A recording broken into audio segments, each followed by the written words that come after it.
அல்லேலூயா, அல்லேலூயா. கர்த்தர் நல்லவர். உங்கள் யாவரையும் மீண்டும் ஒரு விசை இயேசுவின் நாமத்தில் அன்போடு வாழ்த்துகிறேன். கர்த்தருடைய கிருபை உங்கள் யாவரோடும் கூட இருக்கட்டும். அல்லேலூயா, ஆமென். எத்தனை பேர் கர்த்தருடைய வார்த்தையை கேட்க ஆயத்தமா இருக்கிறீங்க? ஆமென். எத்தனை பேர் கர்த்தருடைய வார்த்தையை வித்தியாசமான கோணத்துல கேட்க ஆயத்தமா இருக்கிறீங்க? ஆமா. இது வரைக்கும் என்னுடைய பிரசங்கத்தை நீங்க கேட்டிருப்பீங்க.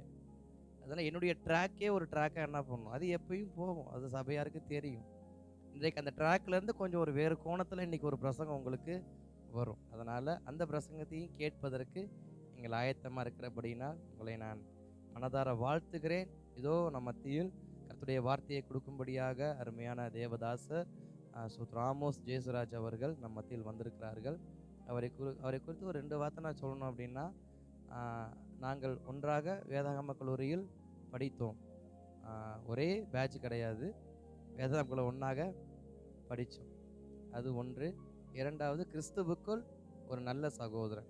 அல்லேலூயா, ஆமென். இதுக்கு மேலே எனக்கு என்ன சொல்கிறதுன்னு தெரியல. கிறிஸ்துவுக்குள்ள எனக்கு ஒரு நல்ல சகோதரன். கடந்த 2 வருஷங்களாக கர்த்தருடைய நாமத்தின் மகிமைக்காக சவுத் சூடான், நாங்கள் சபையில் நான் ஏற்கனவே சொல்லியிருக்கேன்ல, அந்த ஊழியர் இவர் தான். ஆப்பிரிக்கா அந்த சவுத் சூடான் பக்கத்தில் கர்த்தருடைய ஊழியத்தை கடந்த 2 வருஷமாக செய்து கொண்டிருந்தார். நம்ம கிளைமேட்டும் அந்த கிளைமேட்டும் வேறு, அது 2வது விஷயம்.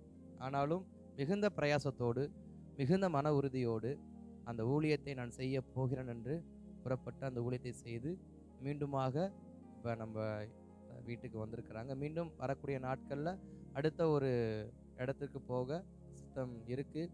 தொடர்ந்து அதற்காக என்ன பண்ணுங்க, ஜெபித்துக்கோங்க. ஆமாம். கர்த்தர் நல்லவர். இப்பொழுதும் தேவதாசராகிய ஆமோஸ் இயேசுராஜனை நான் கர்த்தருடைய வார்த்தை கொடுக்கும்போது அழைக்கிறேன். வரவேற்கலாம். மக்களை தட்டி கர்த்தர்.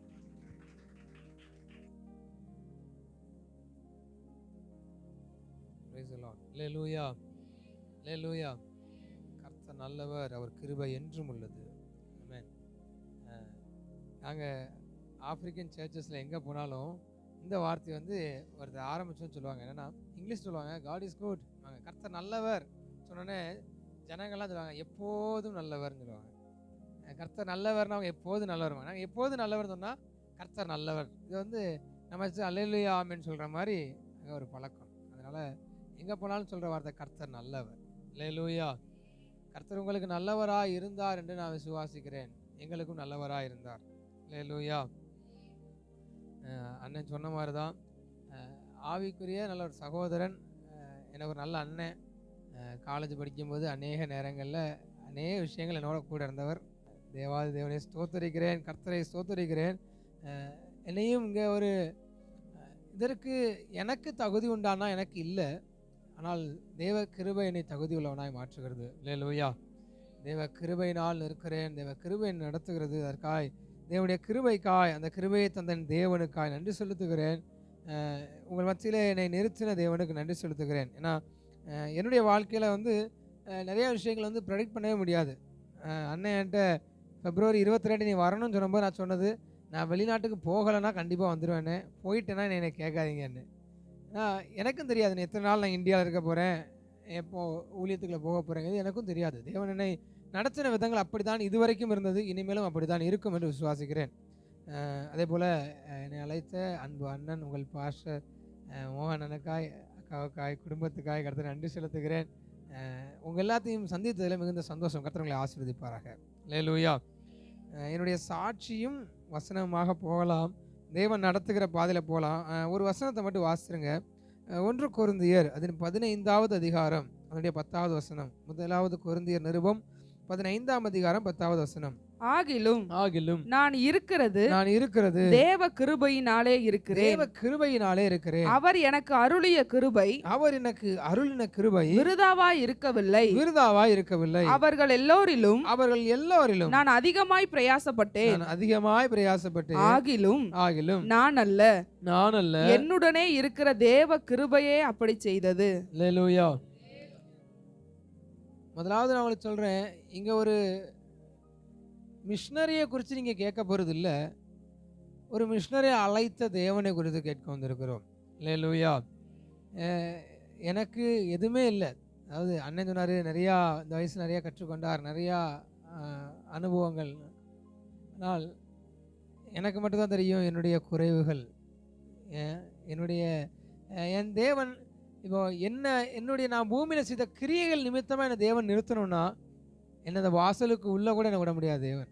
ஆனால் அவருடைய கிருபை என்னை உங்களுக்கு முன்பாய் சாட்சியாக நிற்பாட்டி இருக்கிறது. அல்லேலூயா. இது சுத்த கிருபையே.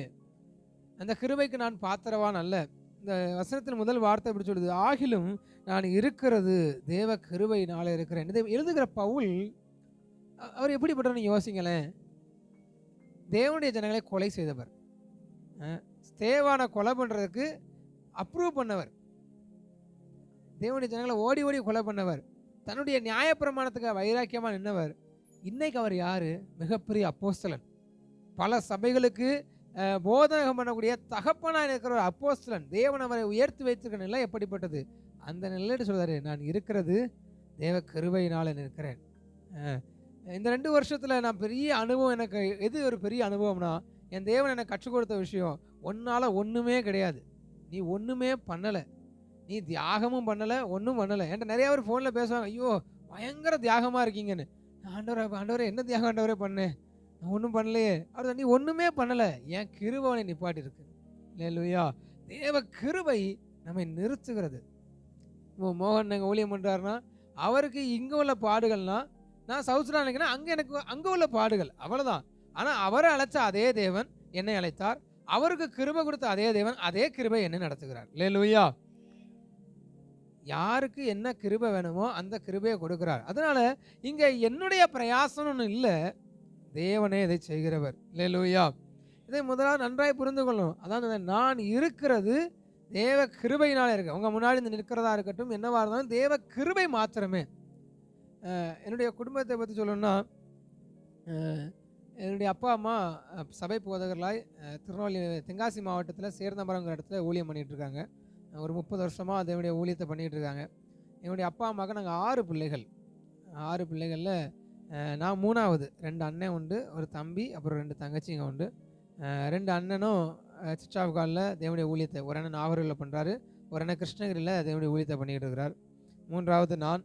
என்னுடைய தம்பி கேரளாவில் பைபிள் காலேஜ் முடிச்சுட்டு கேரளாவில் அப்படி பைபிள் காலேஜ் டீச்சராகவும் அங்கே ஒரு சபை போதகராகவும் கேரளா சர்ச் ஆஃப் காடில் இருக்கிறார். 2 தங்கச்சிகளும் பைபிள் காலேஜ் படிச்சுக்கிட்டு இருக்காங்க. என்னை தேவன் ஒரு வேறு விதமாய் ஆண்டு நடத்தின விதங்கள்லாம் ரொம்ப வித்தியாசமானது. என்னுடைய வாழ்க்கையில் தேவன் திருப்பின திருப்பங்கள். அதனால தான் என்னால் நான் யோசித்து பார்த்தேன்னா, என் வாழ்க்கையில் அவர் என்னை ரட்சித்ததும் நான் அதுக்கு ஒன்றுமே பண்ணல. என்னை ரட்சித்ததுக்கு நான் ஒரு பாஸ்டர் பையங்கிறதுனால ரட்சிக்கப்படலை. ஏன்னா உங்களுக்கு தெரியும், அநேக போதவருடைய பிள்ளைகள் தேவனை விட்டு தூரம் போகிற நாட்கள் உண்டு. தேவன் என்னை ரட்சித்தார், அதற்கு நான் ஒன்றுமே பண்ணலை. என் ஊழியத்தின் அழைப்புக்கும் நான் ஒன்றுமே பண்ணலை. என்னை சவுத் சுடான் கொண்டு போனதுக்கு நான் ஒன்றுமே பண்ணலை. தேவனை திருப்பின விதங்கள் அதுக்கு உங்கள் பாஸ்டர் தான் சாட்சி. நாமலாம் சவுத் சுடான் போன கதைக்கெல்லாம் உங்கள் பாஸ்டருக்கு தான் தெரியும் தேவனை நடத்தின விதங்கள். ஊழியத்துக்குள்ளே வந்ததும் அப்படி தான். நான் ஒரு செக்குலரில் டிகிரி பண்ணிகிட்டு இருந்தேன். பண்ணிகிட்டு இருக்கும்போது எனக்கு ஒரே ஒரு என்னென்னா, படிச்சுட்டு இருக்கும்போதே அண்ணன் ஆல்ரெடி 2 பேரும் ஊழியத்துக்கு வந்துட்டாங்க, தம்பியும் ஊழியத்துக்கு வந்துட்டார். அப்போ எனக்குள்ள ஒரு ஐடியா என்னச்சுன்னா, நான் ஊழியத்துக்கு வந்துடுவேன்னு தெரியும், ஏன்னா ஆண்டவர் ஊழியத்துக்கு அழைக்க ஆரம்பிச்சிட்டார். நான் ஆண்டவர்கிட்ட சொன்னது, ஆண்டவரே ஒரு 25 வயசு வரைக்கும் எனக்கு தாங்க, நான் அதுக்குள்ளே ஏதாவது சம்பாதிச்சு எங்கள் அப்பா பேரில் கொஞ்சம் இடங்களையும் எங்கள் அண்ணன்மாருக்கும், அதாவது என்னென்னா அப்பாவுக்கு எதுவும் இல்லை, சொந்தமாக கிடையாது, சபை தான், அப்புறம் அண்ணன்மாருக்கும் எதுவும் இல்லை, தங்கச்சி 2 பேர் இருக்காங்க, மேரேஜ் பண்ணி கொடுக்கணும். இப்படி யோசிக்கும்போது நான் மட்டும்தான் வெளியில் ஒரு செக்குலர் டிகிரி பண்ணுறேங்க. அப்போது ஓகே, நம்ம ஏதாவது ஒரு வேலை பார்த்து ஃபேமிலியை ஒரு செட்டு பண்ணி வச்சுட்டு நம்ம ஊழியத்துக்கு போயிடலாம். நம்ம நிறைய நேரத்தை யோசிக்கணும்ல, என் குடும்பத்தை நான் ஏதாவது செட்டில் பண்ணிவிட்டு ஊழியத்துக்கு வந்துடலாம். நிறைய பேர் யோசிக்கிறது உண்டு. ஆண்டவர் ஊழியத்துக்கு அழைக்கும் போதெல்லாம் நம்ம சொல்கிற விஷயங்கள் தான். ஆனால் தேவன் அநேக முறை என்னோடு பேசினார். கடைசியாக என்னுடைய தகப்பனுடைய ஒரு ஆக்சிடெண்ட்டில் கால் உடஞ்சிருச்சு. கால் உடஞ்சுன்னு தேவன் என்கிட்ட கேட்டார், இப்போ ஊழியத்துக்கு வரையால் அவங்க அப்பாவோட ஜீவனை எடுக்கட்டுமான்னு கேட்டார். இதுக்கு மேலே எங்கே ஓடுறது, ஆண்டவரே ஊழியத்துக்கு வரேன்னு சொல்லிட்டு என்னுடைய அப்பாட்டமே சொன்னேன், இந்த மாதிரி அப்பா நான் ஏன்னா ஹாஸ்பிட்டலில் அப்பாவை பார்க்க போகிறேன், ஆக்சிடென்ட் ஆகிடுச்சு, நான் இங்கே இல்லை, நான் டெல்லி போயிட்டு வந்துட்டு இருக்க வரல அப்பாவுக்கு ஆக்சிடென்ட். நான் அப்பாவுக்கு ஆக்சிடென்ட் ஆகி 3வது நாள் தான் அப்பாவை பார்க்க போகிறேன். ஹாஸ்பிட்டல் போகும்போது ஆண்டவர் நான் பேசிக்கிட்டே இருக்கேன். நான் சண்டே சர்வீஸ் முடிச்சுட்டு வர போகிறேன். சண்டே மார்னிங் தான் வந்தேன், ஆனால் சர்வீஸ் முடிச்சுட்டு தான் அப்பாவை பார்க்க போகிறேன் ஹாஸ்பிட்டலுக்கு. இதயத்தில் பேசிக்கிட்டே இருக்கார், நீ ஊழியத்துக்கான. நான் பயந்து போய் எங்கள் அப்பாட்ட சொல்கிறேன். ஏன்னா இதை நான் ஒரு சிலரோட பகிர்ந்து கொண்ட போது எனக்கு ரொம்ப நெருக்கமானவரோட ஆண்டவர் ஊழியத்துக்கு அழைக்காருன்னு பகிர்ந்து கொண்ட போது என்னை ரொம்ப பேசுனாங்க. என்ன ஏடா நீ ஒருத்தன் தான் படிச்சிருக்க, நீ ஏதாவது ஒரு வேலை பார்த்தோம், தங்கச்சிங்களை காப்பாற்றணும், அப்பா அம்மாவை காப்பாற்றணும், உங்கள் அப்பா வாழ்க்கையில ஊழியன்னு போயிட்டாரு, இப்படிலாம் பேசும்போது இதை எங்கள் அப்பாட்ட கொண்டு போய் எனக்கு பயத்தோடவே கொண்டு போய் அணுகும்போது தேவ கிருபை உள்ளவர், தேவன் இரக்கம் உள்ளவர். அதனால என் அப்பாட்ட அந்த வார்த்தை சொன்னோன்னே எங்கள் அப்பா என்ன சொன்ன ஒரு வார்த்தை இன்னைக்கு எனக்கு ஞாபகம் இருக்குது. உன்னை ஊழியத்துக்கு கொண்டு வரதுக்காக என் காலை உடைச்சாருனா எனக்கு ரொம்ப சந்தோஷம். அதுக்கு தான் என் காலாண்டர் உடைச்சானா எனக்கு ரொம்ப சந்தோஷம். எனக்கு நான் எதிர்பார்த்து போனது என்னன்னா, உன்னை படிக்க வச்சனே, உனக்கு செலவழிச்சனே, நீ என்ன பண்ண போறேன்னு. அவர் வந்து நீ எனக்கு 5 ரூபா சம்பாதிச்சு தருவ, நான் அதில் வாழ்வேன்னு ஒரு நாள் நினைக்கல. என்னையே தேவன் அழைச்சார். நான் எந்த மனுஷனையும் நம்பலை, அந்த மாதிரி ஒன்றையும் நான் நம்பலை. அதே மாதிரி நீ ஊழியத்துக்கு வந்தியா, என்னையே நம்பாத, ஆண்டவரை நம்பி வா. நான் ஏன்ட்ட வந்து அப்பா எனக்கு காசு வேணும் கேட்காத, நானும் உன்ட்ட வந்து கேட்க மாட்டேன். நான் தேவனை மட்டும் நம்பி வந்தேன். உன்னைய பூமியில் வளர்த்து தேவனுடைய பிள்ளையாய் மாற்றும்படி என் கையில் கொடுத்தார். நான் வளர்த்து உன்னை தேவனுடைய கையில் கொடுத்துட்டேன். இனி ஒன்பாடு தேவன்பாடு. உன் ஆத்துமாக்கு ஏன்ட்ட ஒரு கேள்வி கேட்பார், அதற்கான பதில் நான் முடிச்சிட்டேன். இனி நீயும் தேவனும். இது அன்னைக்கு எனக்கு வித்தியாசமாக இருந்தது. ஆனால் இன்றைக்கு அதை கற்றுக்கொள்ள தேவன் கிருபை செய்தார். அல்லேலூயா. அதுதான் உண்மையிலே கிருபை. தேவ கிருபை நம்ம பூமியில் நம்ம வாழ்க்கையில் என்ன கிடைச்சாலும் என்ன கிடைக்காட்டாலும், இப்போ என் கையில் ஒரு மொபைல் கிடைக்குதா, அது ஏதோ ஒரு காரணத்துக்காக தேவன் தந்திருக்கிறார். ஏதோ ஒரு எனக்கு இப்போ நான் சவுசரம் போனேன்னா அது என்னுடைய வாழ்க்கையில் சில விஷயங்களை மாற்றும்படி தேவன் என்னை அனுப்பினார். உண்மையாக சொல்றது, இந்த 2 வருஷம் நான் கற்றுக்கொண்ட பாடங்கள் அதிகம். இப்போவுமே நிறைய இடங்களில் ஊழியங்களை கூடும்போது நான் உடனே போகிறதுக்கான காரணம், நான் போய் அங்கே போய் நான் யார் தெரியுமான்னு சொல்கிறதுக்கெலாம் இல்லை. அங்கே போகிற இடத்துல நான் நிறைய விஷயத்தை கற்றுக்கொள்ள முடியும். என் தேவன் எனக்கு ஒரு கற்றுக்கொள்கிற போல எப்போது என்னோட பேசி எப்போது எனக்கு கற்றுக் கொடுத்துக்கிட்டே இருக்கார் நிறைய விஷயங்களை. அல்லேலூயா. அதுதான் தேவன், அந்த கற்றுக் கொடுக்குற கிருபையை தேவன் தந்திருக்கிறார். அல்லேலூயா. அந்த கிருபையை எனக்கு அவர் கற்றுக் கொடுக்குறார், நான் அதை கேட்குறேன். அதாவது தாவீது தான் சொல்லுவார்னு நினைக்கிறேன். எனக்கு ஒரு சின்ன பிரச்சனை இருக்குது. என்னென்னா, நான் இந்தியாவில் இருக்கும்போது தமிழில் நிறைய வசனம் வாசித்து நம்ம பிரசங்கம் பண்ண வசனங்கள் நிறையா வந்துடும். அங்கே போய் இங்கிலீஷில் வசனம் வாசிக்கிறது. எங்கள் வீட்டுக்குள்ளே வந்து என்னென்னா ஃபுல்லாக மலையாளிஸ். அவங்ககிட்ட மலையாளத்தில் பேசுகிறது. அப்புறம் ப்ரேயர் பண்ணும்போது மலையாளத்தில் அவங்க வசனம் வாசித்து டிஸ்கஸ் பண்ணதெல்லாம் மலையாளத்தில் பண்ணி நிறைய வசனங்களை ஆரம்பிச்சிருவேன். அதுக்கடுத்து அர்த்தம் மட்டும்தான் வரும், வசனம் கரெக்டாக வராது. என்னடா பிரசங்கியார்னு சொன்னீங்க, வசனம் தப்பாக சொல்கிறான்னு நினைக்க வேண்டாம். எனக்கு அர்த்தம் வந்துடும், ஆனால் வசன வார்த்தை அப்படியே வராது, மன்னித்துக் கொள்ளுங்கள். அது தேவனுடைய பாதத்தில் தாவீது எப்போவுமே இன்னைக்கு என்கிட்ட என்ன பேசுவார், இன்னைக்கு என்கிட்ட என்ன சொல்லுவார்னு காத்திருந்தார். தாவீது அப்படி தான் இருந்தார். வசனம் சொல்லுதா, ஆகாமியத்தின் கூடாரத்தில் 1000 நாள் வாசம் பண்ணதை பார்க்கலும் தேவனுடைய கூடாரத்தில் ஆலயத்தில் வாசம் பண்ணும் ஒரு நாள் நல்லது. அந்த ஒரு நாளில் அவர் தேவனிடத்தில் கற்றுக்கொண்டது போல தான் என்னுடைய வாழ்க்கையிலும் தேவன் எல்லா நேரங்களிலும் எல்லா இடங்களிலும் கற்றுக்கொள்ள கிருபை செய்தார். அல்லேலூயா. கர்த்தர் நல்லவர். நம்முடைய தேவன் அநேக நேரங்களில் நடத்தியிருக்கிறார். இப்போ என்னுடைய பாடுகள் முழுசையும் சொன்னோம்னா ஊழியத்தை யாரும் ஊழியத்துக்கிட்டே வர மாட்டீங்க. ஐயோ இவ்வளோ ஊழியமான. அதே மாதிரி எல்லா ஊழியர்களுக்கும் அதுதான். எல்லா ஊழியரும் தன்னுடைய பாடுகளை ஃபுல்லாக, இப்போ உங்கள் பாஸ்டர் இருக்காரு, சண்டே வந்துட்டு திங்கக்கிழமையிலேருந்து சனிக்கிழமை வரைக்கும் அவர் போன வழிகளை ஃபுல்லாக அவர்கிட்ட சொன்னார்னா, இப்போ எதுக்கு ஊழியம் பண்ணணும், ஊழியம் பண்ணாமலே இருக்கலாம் நீங்களே சொல்லுவீங்க. அதுதான் எல்லா ஊழியோட நிலைமை. என்னால் எல்லா பாடுகளும் யோசித்து தான் சொல்ல வேண்டியிருக்கு. ஏன்னா சில நேரங்கள் அதுகள் பாடுகளாக எனக்கு தெரியலை. அவர் கிருபை அதை என்னை மிஞ்சி வர பண்ணதுனால சில ரொம்ப யோசித்து தான் நான் சொல்ல வேண்டியிருக்குது. அதனால் கோ வித் த ஃப்ளோ, நம்ம அப்படியே ஃப்ளோவில் போவோம். தேவன் எதெல்லாம் உங்களுக்கு சொல்ல விரும்புகிறாரோ அதை என்னுடைய இருதயத்தில் வைப்பார், அதை உங்களோட பகிர்ந்து கொள்கிறேன். அல்லேலூயா. அதான் முதலாவது சொல்ல விரும்புகிற ஒரே வார்த்தை இதுதான், அவருடைய கிருபை. அல்லேலூயா. இந்த பவுல் எவ்வளவு பிரயாசப்பட்டவர். பவுல் எழுதும்போது எழுதுறார், நான் மில்லாறுகளால் அடிக்கப்பட்டேன், 1 முறை 40 அடிகள் 5 முறை அடிக்கப்பட்டேன், செத்துட்டேன் நினச்சி விட்டுட்டு போனாங்க. இப்போ ஒரு மனுஷனை கல்லெறிஞ்சு செத்துட்டா நினச்சி விட்டுட்டு போனா அவர் எந்திரிச்சிட்டாரு. ஆனால் அந்த கல்லெறிஞ்சதுடைய தாக்கம், இப்போ ஒரு 10 பேர் சேர்ந்து ஒரு ஆளை கல்லை கொண்டு எரிஞ்சாச்சு, கல்லை கொண்டு எறிகிறாங்க, யாரோ ஒருத்தர் வந்து காப்பாற்றிட்டார். உயிர் இருக்கு, ஆனால் உடம்புல கல் எரிஞ்சனால வந்த விளைவுகள், ஒருவேளை எலும்பு உடஞ்சிருக்கலாம், ரத்தங்கள் வந்திருக்கலாம், அது சீல் பிடிச்சிருக்கலாம், கடைசி காலத்தில் சிறைச்சாலையில் கிடக்கிறார். இவ்வளவு பிரயாசங்களை பட்ட மனுஷன் சொல்றாரு, இதில் நான் எதுவுமே பண்ணல, இது எதுவுமே என்னால் கிடையாது, தேவனுடைய கிருபை என்னை இப்படியா நடத்தினது. எங்களையும் தேவனுடைய கிருபை இப்படியா நடத்தினது. நான் ஊழியத்துக்குள்ள வரும்போது தேவன் அருமையாக நடத்தி கொண்டு வந்தார். தமிழ்நாடு பைபிள் காலேஜ் வந்தேன். தமிழ்நாடு பைபிள் காலேஜும் வந்தது ஒரு பெரிய ஆக்சிடென்ட் தான். கொரோனா டைம் வந்ததில் தான் பைபிள் காலேஜ் 1 மாதம் தான் எனக்கு ஃபஸ்ட் இயரில் காலேஜில் இருந்தேன். அந்த 1 மாதம் இருந்துட்டு அதுக்கடுத்து ஒரு மாதம் எல்லோரும் வீட்டுக்கு போயிட்டாங்க. நான் வலுக்கட்டாயமாக பைபிள் காலேஜில் இருந்தேன். அப்போ தான் நானும் மோகனும் நல்ல ஃப்ரெண்டானது. அண்ணன் வார்டனாக இருந்தார், நான் அங்கே இருந்தேன் 1 மாதம். நாங்கள் 2 நல்ல அப்போது முதல்ல வார்டன் சாராக இருந்தார், அப்புறம் அண்ணனானார். இப்போ வானேன் போனேங்கிற அளவுக்கு ஒரு நெருக்கமான கூட பிறந்த ஒரு சகோதரியை போல ஆனார். தேவன் அந்த நெருக்கத்தை அந்த நாட்களில் கொடுத்தார். அதுவும் நன்மைக்காய் தேவன் செய்தார். இந்த இங்கே ஒரு நல்ல க்ளோஸ் ஆகிட்டோம். இதுக்கப்புறம் அந்த செகண்ட் இயர் லீவில் நான் ஒரு மிஷன் டீமில் போய் ஜாயின் பண்ணுறேன். சொல்கிறேன் பாருங்கள், அதான் சொல்கிறேன். என்னை சவுத் சுடான் கொண்டு போனதில் நான் ஒன்றுமே பண்ணலங்கிறதுக்காண்டி உதாரணம் இதுதான். அந்த டீம் என்னென்னா, என் தம்பி வந்து ஒரு டீமில் இருக்கிறாரு. வெளிநாடுகள்லேருந்து மிஷினரிகள் வராங்க. இஸ்லாமிய நாடுகளில் ரகசிய சபையாய் நடத்துகிற ஊழியர்கள் வந்து ஜனங்கள்கிட்ட சுவிசேஷ பாரத்தை கொடுக்குறவங்க. இப்படி என் தம்பி வந்து போகிறவருக்கு 2 வாரத்துக்கு மேலே வர முடியலை. அப்போது அங்கே போய் இந்த கேமரா ஆப்ரேட் பண்ணுறது, இந்த ஜூம் மீட்டிங் ஆப்ரேட் பண்ணுறது, சில நேரங்களில் வர்றவங்களை கூட்டு போகிறதுக்காக என்னைய கேட்டார். நீ ஃப்ரீயாக தானே இருக்க, காலேஜ் லீவு தானே, நீ எல்லா வாரமும் சண்டே மட்டும் வந்துட்டு போக முடியுமான்னு. சரி, அப்படி போனது தான். இது சும்மா போனது, எனக்கு அந்த மீட்டிங் கூட அட்டன் பண்ண போகலை, சும்மா போனது. கடைசி 2 வாரங்கள் அவருடைய டிரான்ஸ்லேஷன் பண்ணதுக்காக எப்பவும் பண்ணிகிட்டு இருந்த ஒரு ஆண்டிக்கு வர முடியலை. இங்கிலீஷ்லேருந்து தமிழ் டிரான்ஸ்லேஷன் பண்ணணும். அதுக்கு எனக்கு ஒரு வாய்ப்பாக நீங்கள் பண்ணுங்கன்னாங்க. அதான் சொல்கிறேன், எனக்கு இன்றைக்கும் யோசித்து பார்க்குறேன். நான் போகணும்னு நினைக்கல. ஏன்னா என் வீட்டில் தம்பி முயற்சி பண்ணி போனார், என் அண்ணன் முயற்சி பண்ணி போனது, என் தங்கச்சி முயற்சி பண்ணி, இவங்க 3 பேரும் இந்த டீமில் முயற்சி பண்ணி அதை கற்றுக்கொள்ளணும் உள்ளே போனவங்க. எனக்கு அதை பற்றி ஒரு ஐடியாவே கிடையாது. சும்மா டிரான்ஸ்லேஷன் பண்ண உள்ளே போனேன். இப்படி டிரான்ஸ்லேஷன் பண்ணிக்கிட்டு இருக்கும்போது ஒரு அம்மா மொரோக்கோவில் தான் ஒரு அம்மா, அவங்களுடைய ஊழியங்களை பற்றி சொல்கிறாங்க. நாங்கள் எப்படி அங்கே உள்ள ஊழியங்கள் எப்படிப்பட்டதாக இருக்கிறது, அவங்களுக்கு எப்படி ஊழிய அழைப்பு கிடைத்ததுன்னு சொல்லிக்கிட்டு இருக்கும்போது என் இருதயத்தில் தேவன் சொல்ல, இந்த தேசத்துக்காக உன்னை அழைக்கிறேன். எனக்கு அதுக்கு முந்தின வாரங்களே பாரம் வர ஆரம்பிச்சிருச்சு. ஐயோ, இந்த மாதிரி இடங்கள் எப்படிப்பட்ட ஊழியங்கள் இருக்குதான்னு வாரங்கள் வந்து கடைசி நாளில் நான் டிரான்ஸ்லேஷன் பண்ணிட்டு இருக்கேன். என் இருதயத்தை ஆண்டவர் பேசுறார், ஒன்று அந்த தேசத்துக்காக அழைக்கிறேன். அன்னைக்கே தேவ கிருபை அதற்கு என்னை கீழ்ப்படிய பண்ணினது. இதை சொல்கிறதுக்கு ஒரு வசனம் இல்லை. பவுல் வந்து ரோமர் 1 அதிகாரம் 7 வசனம் நினைக்கிறேன். ரோமர் 1 அதிகாரம் 7 வசனம் வாசிங்க.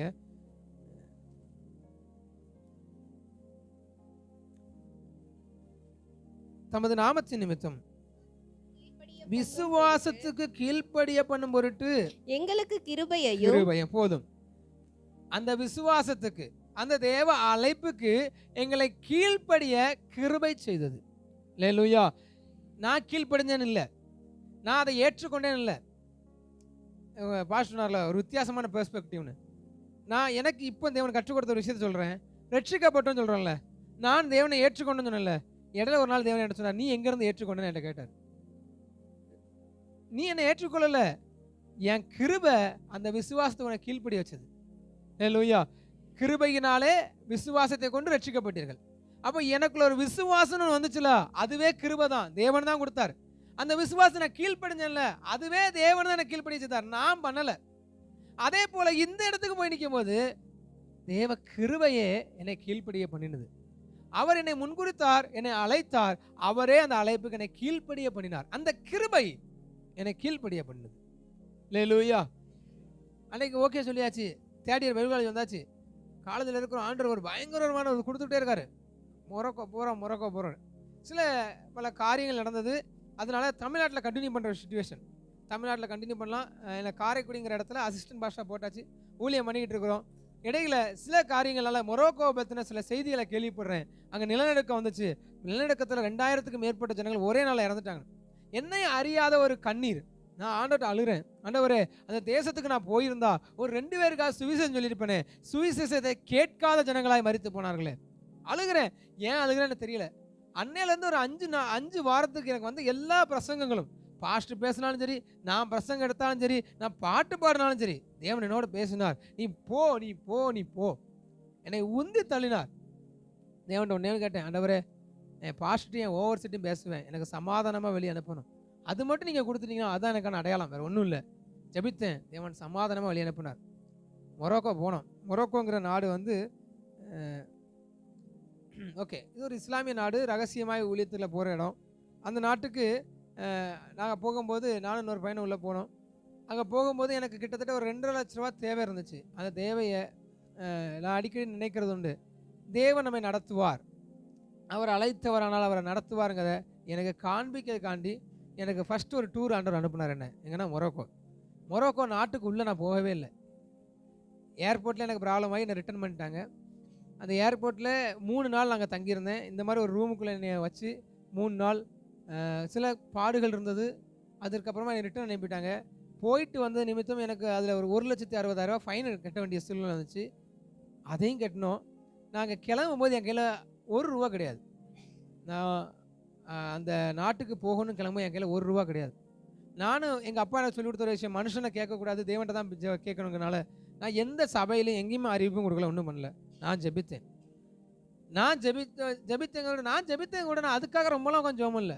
ஆண்டவரே, நீர் அழைப்பை கொடுத்துட்டீர், பாரத்தை கொடுத்துட்டீர், நீங்கள் நடத்துங்கப்பா, இவ்வளோதான் என்னுடைய ஜெபமாக இருந்துச்சு. ஏன்னா அங்கே சபையில் மற்ற ஜெபங்கள் இருந்துச்சு, அதுதான் ஃபோக்கஸ் பண்ணிட்டு இருந்தேன்.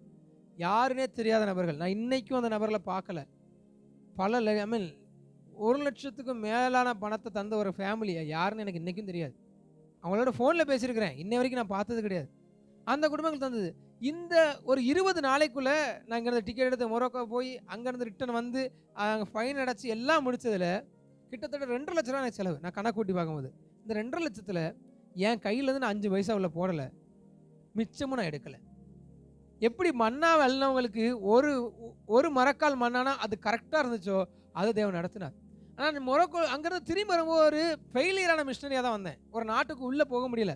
ஒரு ஊழியத்தை ஆரம்பித்து தேவன் என்னோட பேசுனார்னு சொல்லிட்டு நான் ஒரு நாட்டுக்குள்ளே போகிறேன். அந்த நாட்டில் நான் அனுமதிக்கலை. ஜனனுடைய பேச்சு என்னவா இருக்கும்? தேவன் இவன் கூட இல்லை, இவன் சும்மா இவனுக்கு ஆசைப்பட்டு ஆர்வ கோளாறுல போயிட்டான். தேவன் அழைச்சிருந்தா எப்படி உள்ளே விடாமல் இருந்திருப்பார்? தேவன் அழைச்சிருந்தா எப்படி அவனை அங்கே வெளியே அனுப்பியிருப்பார்? இந்த பேச்சுகள் வந்தது. என்கிட்ட நேரில் வந்து தம்பி ஆண்டவங்களை ஆசிரியப்பான்னு சொல்லிட்டு பின்னாடி போய் பேசணும் நிறையா உண்டு. ஏன்னா அண்ணன்ட்ட சொல்லவங்க நிறையா சொல்லியிருக்கிறாங்க, என் கூட படித்த மற்றவங்ககிட்ட சொன்னவங்களாம் நிறையா சொல்லியிருக்கிறாங்க. ஆனால் தேவன் என்னோடு பேசின ஒரே ஒரு வார்த்தை நான் உங்களுக்கு சொல்ல விரும்புகிறேன். தேவன் உங்களுக்கு ஒரு சில விஷயங்களை நடத்துவாரானால், இல்லை தேவன் ஒரு சில விஷயங்களை செய்ய சொல்லுவாரானால் அது கண்டிப்பாக வெற்றியாக இருக்கணும்னு அவசியமே இல்லை. வெற்றியால் இருக்காது. நிறையா நேரங்களில் தேவன் செய்ய சொல்கிற காரியம் வெற்றியாக இருக்காது. அவர் உங்களை செய்ய சொல்றதுக்கு ஒரே காரியம், நீங்கள் கிருபையினால கீழ்ப்படுகிறீர்களா இல்லையா என்பது மாத்திரம். அல்லேலூயா. சீசர்களை பட்டணங்களுக்குள்ள அனுப்ப சொல்றாரு. நான் உங்களை பட்டணத்துக்குள்ள அனுப்புறேன், நான் உங்களை வீடுகளுக்குள்ள அனுப்புறேன், போய் சமாதானத்தை சொல்லி உள்ளே போ. அவர்கள் ஏற்றுக்கொண்டால் அந்த சமாதானம் அங்கே இருக்கும். ஏற்றுக்கொள்ளலாம், தூசியை உதறிட்டு வந்துரு. இதுல சீசர்களுக்கு என்ன வேலை? கீழ்ப்படுகிறது மட்டும்தான் வேலை. அனுப்புகிறவரும் தேவன், கிரியை செய்கிறவரும் தேவன். ஒரு மனுஷன் ஏற்றுக்கொள்ள வசனம் சொல்லுதா, பிதாவின் சித்தம் இல்லாமல் ஒருவனும் இயேசுவிடத்தில் வர முடியாது. கரெக்ட் தானே? பிதா யாரை முன்குறிச்சாரோ அவர் தான் இயேசுவிட முடியும். அப்போ நம்ம போய் சுவிசேஷம் சொல்றோம்னா அந்த நபரை பிதா முன்குறித்தால் ஒழிய அந்த நபரால் சுவிசேஷத்துக்கு செவி கொடுக்க முடியாது. அப்போ இங்க எனக்கு என்ன வேலை? கீழ்ப்படுகிறது மட்டும்தான் என் வேலை. அந்த நபர்கள் ரட்சிக்கப்படுவதோ ரட்சிக்கப்படாமல் போவதோ, இல்லை ஒரு செயல், அது செயல் வெற்றியாய் பூமியின் பார்வையில் வெற்றியாய் முடிவதோ இல்லை தோல்வியாய் முடிவதோ அது என்னை சேர்ந்தது அல்ல. என் தேவன் எனக்கு சொன்னார், எனக்கு கட்டளை கொடுத்தார், எனக்கு அந்த கட்டளைக்கு என்னை கீழ்ப்படியவும் பண்ணினார். இவ்வளவுதான் நம்முடைய வேலை. அல்லேலூயா. இதை தேவன் எனக்கு கற்றுக் கொடுத்தார். ரொம்ப சந்தோஷமா வந்தேன். தேவன் நடத்தினார். இங்க வந்தாச்சு. இது 2023 நவம்பரில் நடந்திருக்கு. வந்து ரொம்ப ஒரு சோர்வின் பாதை தான். ஆனால் தேவன் நல்ல ஒரு பலன் கொடுத்தார். சில நல்ல நம்ம ரொம்ப நல்ல நெருக்கமான ஊழியர்கள் அநேகர் ஃபோன் பண்ணி பேசினாங்க. ஓசியர் ஆகட்டும், நம்ம என்னுடைய டிஸ்ட்ரிக்ட் பாஸ்டர் ஆகட்டும், என்னுடைய பாஸ்டர் ஆகட்டும், நல்ல சப்போர்ட் அந்த டைமில் எனக்கு. அவங்க செதை குறித்து கவலைப்படாத. வந்தாச்சு. 2024 நாலுமாவடியில் கன்வென்ஷன் நடந்துச்சு. நாலுமாவடி கன்வென்ஷனில் நான், அண்ணன், அக்கா வந்திருந்தாங்க. சபையில் யாரெல்லாம் வந்திருந்தீங்கன்னு எனக்கு தெரியல. வந்திருந்தா நீ பார்த்துருப்பீங்க ஒரு வேளை. நாலுமாவடியில் கன்வென்ஷன் நடக்குது. அங்கே நான் அந்த கேமரா மீடியாவில் நான் இருந்தேன். நான் கேமரா எடுக்கிறதுனால மீடியாவில் இருந்தோம், பண்ணிகிட்டு இருக்கோம். அப்போது எனக்கு அப்பா வந்து ஒரு நாள் சொன்னாங்க, இந்த மாதிரி ஒரு பாஸ்டர் வந்து ஆப்பிரிக்காவில் ஊழியம் பண்ணுறவர் வந்திருக்காரு, அவர்கிட்ட பேசு, நீ உனக்கு ஆப்பிரிக்கா தானே காலிங், பேசு. நான் உடனே நமக்கு தான் டக்குன்னு வீரம் வந்துடுமே. நான் உடனே சொன்னேன், ஆண்டவர் வந்து என்கிட்ட பேசணும், நான் அந்த மனுஷங்கிட்டலாம் பேச மாட்டேன், ஆண்டவர் தான் என்கிட்ட பேசணும். இப்படி வெள்ளிக்கிழமை நான் சொல்கிறேன் எங்கள் அப்பாட்ட. எங்கள் அப்பா, டேய் பேசுனா பேசுடாண்ணா. இல்லை நான் ஜோம் பண்ணுவேன், ஆண்டவர் அனுப்புனா ஓகே, நான் போய் மனுஷன்ட்ட பேச மாட்டேன் சொல்லிட்டு வந்தாச்சு. இப்போது சனிக்கிழமை போது, சனிக்கிழமை நைட்டு வந்து இந்த எல்லா கேமராவும் ஆப்ரேட் பண்ணுறதுல நான் உட்காந்துருக்கேன். அண்ணன் எனக்கு பின்னாடி உட்காந்துருக்கிறார். இப்போது அந்த ஸ்டேஜில் நிற்கிற பாஸ் சொல்கிறாரு, எங்களுக்கு சவுத் சுடானுக்கு ஆட்கள் தேவை, நான் ஆட்கள் தேவை, வாலிபர்கள் தேவைன்னு சொல்லும்போது என் இருதயத்தில் தேவைன்னு சொல்கிறார். உன்னை தேசத்துக்காக அழைக்கிறேன். அண்ணன் முதல் ஒரு அடி அடித்தார் எனக்கு. நான் இன்றைக்கி அன்னைய இடத்த சொல்கிறது உண்டு. பிரசங்கம் நடந்துக்குமே முதல் ஒரு அடி அடித்தார். அடிச்சுட்டு விட்டார். நான் திரும்பி பார்த்துட்டு விட்டுட்டேன், போயிடுச்சு. என்கிட்ட ஆண்டவர் இருதயத்தை உடைக்கிறாரு, உன்னை இந்த தேசத்துக்காக அழைக்கிறேன். சாப்பிட போகும்போது அண்ணன் என்கிட்ட கேட்குறாரு, ஆமோஸே அந்த வார்த்தை உனக்கான தானே, அந்த ஆவி ஒற்று போகுது பாருங்களேன், அந்த அதான் எனக்கு அதிகமாக பிடிக்கிறது. என் பின்னாடி இருந்தவர் அந்த உட்கார்ந்து சொல்றாரு, அந்த வார்த்தை உனக்கான வார்த்தை தானே, உன்னை தானே தேவன் அழைச்சார். ஆமாண்ணே, ஆண்டவர் என்கிட்ட பேசினார், என்ன தான் கூப்பிட்டார், ஆனால் நான் ஜெபிக்கணும். ஏன்னா நமக்கு அந்த கன்ஃபர்மேஷன் வேணுமே. நைட்டு ஜெபிக்கிறோம், மறுநாள் காலையில் என் கால் ஆட்டோமேட்டிக்காக அங்கே வந்த அந்த பாஸ்டரை பார்க்கணும்னு தோணுது. 2 நாளைக்கு முன்னாடி சொல்லியிருக்கேன், நான் மனுஷன்ட்ட போய் பேச மாட்டேன்னு. இன்றைக்கி நான் என்னன்னா, இன்றைக்கி சண்டே முடிச்சு போயிடுவாங்களே, எனக்கு பேசணுமே. ஐயோ ஆண்டவர், எனக்கு 2 விஷயமும், நான் போய் பேசவா இல்லை வேண்டாமா, மனுஷன்ட்ட பேசுகிறதா இல்லை தேவன்கிட்ட பேசுகிறதா. இன்னொரு பதட்டத்தில் நிற்கிறேன். பிரசங்க ஆரம்பிக்கும் போய் அவர் மேலேருந்து கீழே வந்தார். கீழே வந்தோடனே அவர் வாராருன்னு நானே ஆப்போசிட் நடந்து போகிறேன். என்கிட்ட வந்து கேட்ட, தம்பி நாங்கள் இன்றைக்கி பேசும்போது 2 பேருடைய ஃபேமிலி ஃபோட்டோவை டிஸ்பிளே பண்ணணும், யாராவது ஒருத்தருடைய ஃபோன் நம்பர் கொடுங்க, நான் ஃபோட்டோ அனுப்புகிறேன்னாரு. எனக்கு இதான் வாய்ப்புன்ட்டு என் நம்பரே கொடுத்துட்டேன். என் நம்பர் கொடுத்து, எனக்கு அனுப்புங்க, நான் டிஸ்பிளே பண்ணிடுறேன் நினச்சி நம்பரை கொடுத்து வாங்கி அனுப்பியாச்சு. இப்போ எனக்கு என்னென்னா, ஒன்று இங்கே பேசிடணும், இல்லைட்டா போன பேரை பேசிடணும். ஆனால் மனசு என்ன சொல்லுது, ஆண்டவர்கிட்ட தானே பேசுவேன்னு சொன்னேன், இப்போயே நீ மனுஷன்ட்ட பேச போகிறேங்க. ஒரு பதட்டத்தில் நிற்கிறேன். இப்போது மீட்டிங் முடியதுக்குள்ளே இவன் கிளம்பிட்டாங்க. இவன் கிளம்பும்போது நம்முடைய மதுரையில் இருக்க எங்கள் டிஸ்ட்ரிக்ட் பாஸ்டர் மனோகர் பாஸ்டர் என்கிட்ட கேட்டார், ஆமாம் நீ பேசுனியாடானாரு. நான் சொன்னேன், நான் பேசலை பாஸ்டர். அவர் ஒன்று என்னடான்னு சொல்லிட்டு என் கையை பிடிச்சி வேகமாக இழுத்து கொண்டு போகிறார். அவர் பேக் பண்ணிகிட்டு இருக்காரு. சொல்கிறார், பாஸ்டர் இந்த பையனுக்கு வந்து மிஷன் கால் உண்டு, மொரோக்கோ போயிட்டு திரும்பி வந்துட்டான். நான் மொரோக்கோ தேவன் என்னை கொண்டு போயிட்டு வந்ததுன்னு சொல்கிறேன்ல, ஒரு நாட்டுக்கு என்னை கொண்டு போயிட்டு வந்தாருன்னா, தேவன் எவ்வளவு நல்லவர், அவருடைய கிருபை மாறாது. இல்லை நம்ம அடிக்கடி சொல்கிறது தான், அவர் பண்ண ஒரு காரணம் இருக்குன்னு. அந்த நாட்டுக்குள்ளே நான் உள்ளே போகலை, அந்த நாட்டில் ஒரு ஆட்களையும் பார்த்து நான் சுவிசேஷம் சொல்லலை.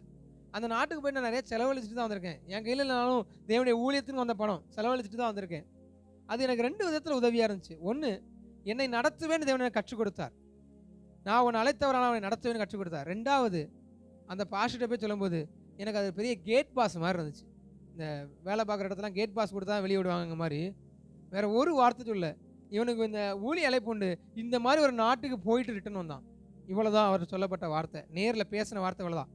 ஐயோ எனக்கு டைம் இல்லையேனார் அவர். சொல்லிட்டு ஓன்ட்ட தான் என் நம்பர் கொடுத்தேன், ஆமாம் உனக்கு ஃபோன் பண்ணுறேன், இவ்வளோதான். அந்த நாட்டுக்கு போயிட்டு வந்தேன்னு சொன்னது எனக்கு இவருக்கு ஒரு ஓப்பனிங்காக இருந்துச்சு. அன்றைக்கி நைட்டே கால் பண்ணார், பேசணும். தேவ கிருபை. நான் இன்றைக்கும் யோசிப்பேன், சிலரும் நமக்கு மூளை இது மழுங்கி போயிடுச்சு அன்னைக்கு. ஏன்னா அப்படி சவுத் சூடான ஒரு நாடை நான் கேள்விப்பட்டதே இல்லை. நீங்களும் அதையும் கேள்விப்பட்டிருக்க வாய்ப்பு இல்லை. ஏன்னா ஆப்பிரிக்காவில் 54 நாடு இருக்குது. அதனால் சில நேரம் சில நாடு நமக்கு தெரியாது. சவுத் சூடான ஒரு நாடாக கேள்விப்பட்டதே இல்லை. பிப்ரவரி 3ஆம் தேதி தான் கேள்விப்படுறேன். மார்ச் 11ஆம் தேதி நான் சவுத் சூடானில் இருக்கிறேன். எனக்கு எப்படி நடந்தது? அதோட தேவ கிருபை ஏன்னா அதற்கு கீழ்ப்படிய பண்ணது.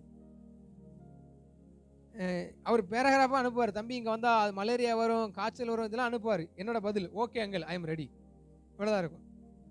ஒன்று, எனக்கு அப்படி பேராகிராஃப் எழுத தெரியாது. அப்படி அப்போல்லாம் எனக்கு அந்தளவுக்கு இங்கிலீஷ்லாம் தெரியாது. பயங்கரமாக இங்கிலீஷ் எழுதவும் தெரியாது, புரியும் கொஞ்சம். இன்னொன்று, ஆண்டவருடைய அந்த ஒரு பாரம் ஏன்னா தள்ளிக்கிட்டே இருக்கு. நீ போயிரு, நிற்க வேண்டாம், I am okay, ready ready ready ready. இப்போ இன்னொரு விஷயத்தை நான் உங்கள்கிட்ட பதிவு பண்ண விரும்புகிறேன். இதெல்லாம் செஞ்சதுனால என்னுடைய திறமையெல்லாம் அங்கே ஒன்றுமே கிடையாது. அதை இன்றைக்கும் தேவன் எனக்கு உணர்த்துகிற காரியம் உண்டு. ஏன்னா மொரோக்கோ அந்த பழைய நாடுகளுக்கு போயிட்டு வந்ததுனால அந்த பதட்டம் எனக்குள்ளே இருந்துச்சு. ஒரு அது ட்ராமா மாதிரி ஆயிடுச்சு, ஒரு அதிர்ச்சி மாதிரி ஆயிடுச்சு. 3 நாள் ஒரு பாஷை தெரியாத இடங்களை மாட்டிட்டு வந்ததுனால எனக்கு இங்கிலீஷ் பேசுறது மறந்துருச்சு. நிறையா சொல்லுவாங்க, ட்ராமா வந்துருச்சுன்னா, அதாவது பதற்றம் இல்லை அதிர்ச்சி வந்துருச்சுன்னா அவங்களுடைய வாழ்க்கையை சில விஷயத்தை பிள்ளைகளுக்கு பாதிக்குன்னு சொல்லுவாங்க. சின்ன வயசு அதிர்ச்சி, அது உண்மையில நான் எக்ஸ்பீரியன்ஸ் பண்ண ஆள். நான் பைபிள் காலத்தை படிக்கும்போது என் தம்பிகிட்ட இங்கிலீஷில் 3/4 மணி நேரம் ஃபோனில் பேசுவேன். எனக்கு ஏன்னா இங்கிலீஷை வளர்த்துக்கணுங்காண்டி. ஆனால் இந்த ஒரு நாட்டில் நான் 4 நாள் 3 நாள் இருந்துட்டு வந்தது சவுத்ஸில் உண்மை எனக்கு இங்கிலீஷ் வாயில் வரல. என் கூட இருக்க பிரதர் என்கிட்ட இங்கிலீஷில் பேச, மலையாளி அவர், இங்கிலீஷில் பேச எனக்கு பதில் சொல்ல தெரியாது. ஏர்போர்ட்டில் போகிறேன், என் கை இப்படி நடுங்குது, இப்படி நடுங்குது. அவர் என்னடா ஆச்சுங்கிறாரு, எனக்கு சொல்ல தெரியல. ஏன்னா ஏர்போர்ட்டில் ஏற்கனவே பார்த்த ஒரு பயம், எனக்கு அவங்கள்ட்ட என்ன பேசன்னு தெரியல. இவர் தான் எல்லா இடத்துலையும் பேசி பேசி கூப்பிட்டு போகிறாரு. ஒரு நாள் நாங்கள் பேசிக்கிற போது சாப்பாடு நல்லா இருந்துச்சுன்னு அவர் சொன்னேன். அவருக்கு நல்லாங்கிற வார்த்தை புரியலை, மலையாளிங்கிறதுனால நல்லனா என்னதுதான் கேட்குறாரு. எனக்கு குட் ஃபுட்டுன்னு சொல்லதுக்கு எனக்கு வாயில் வார்த்தை வரல. இது எவ்வளோ ஈஸியான வார்த்தை, எனக்கு அன்றைக்கி வார்த்தை வரல. நான் அந்த சவுத் சுடானுக்குள்ள என்டர் ஆகும்போது நான் முழுவதும் சீரவாதம் உள்ள போனேன்.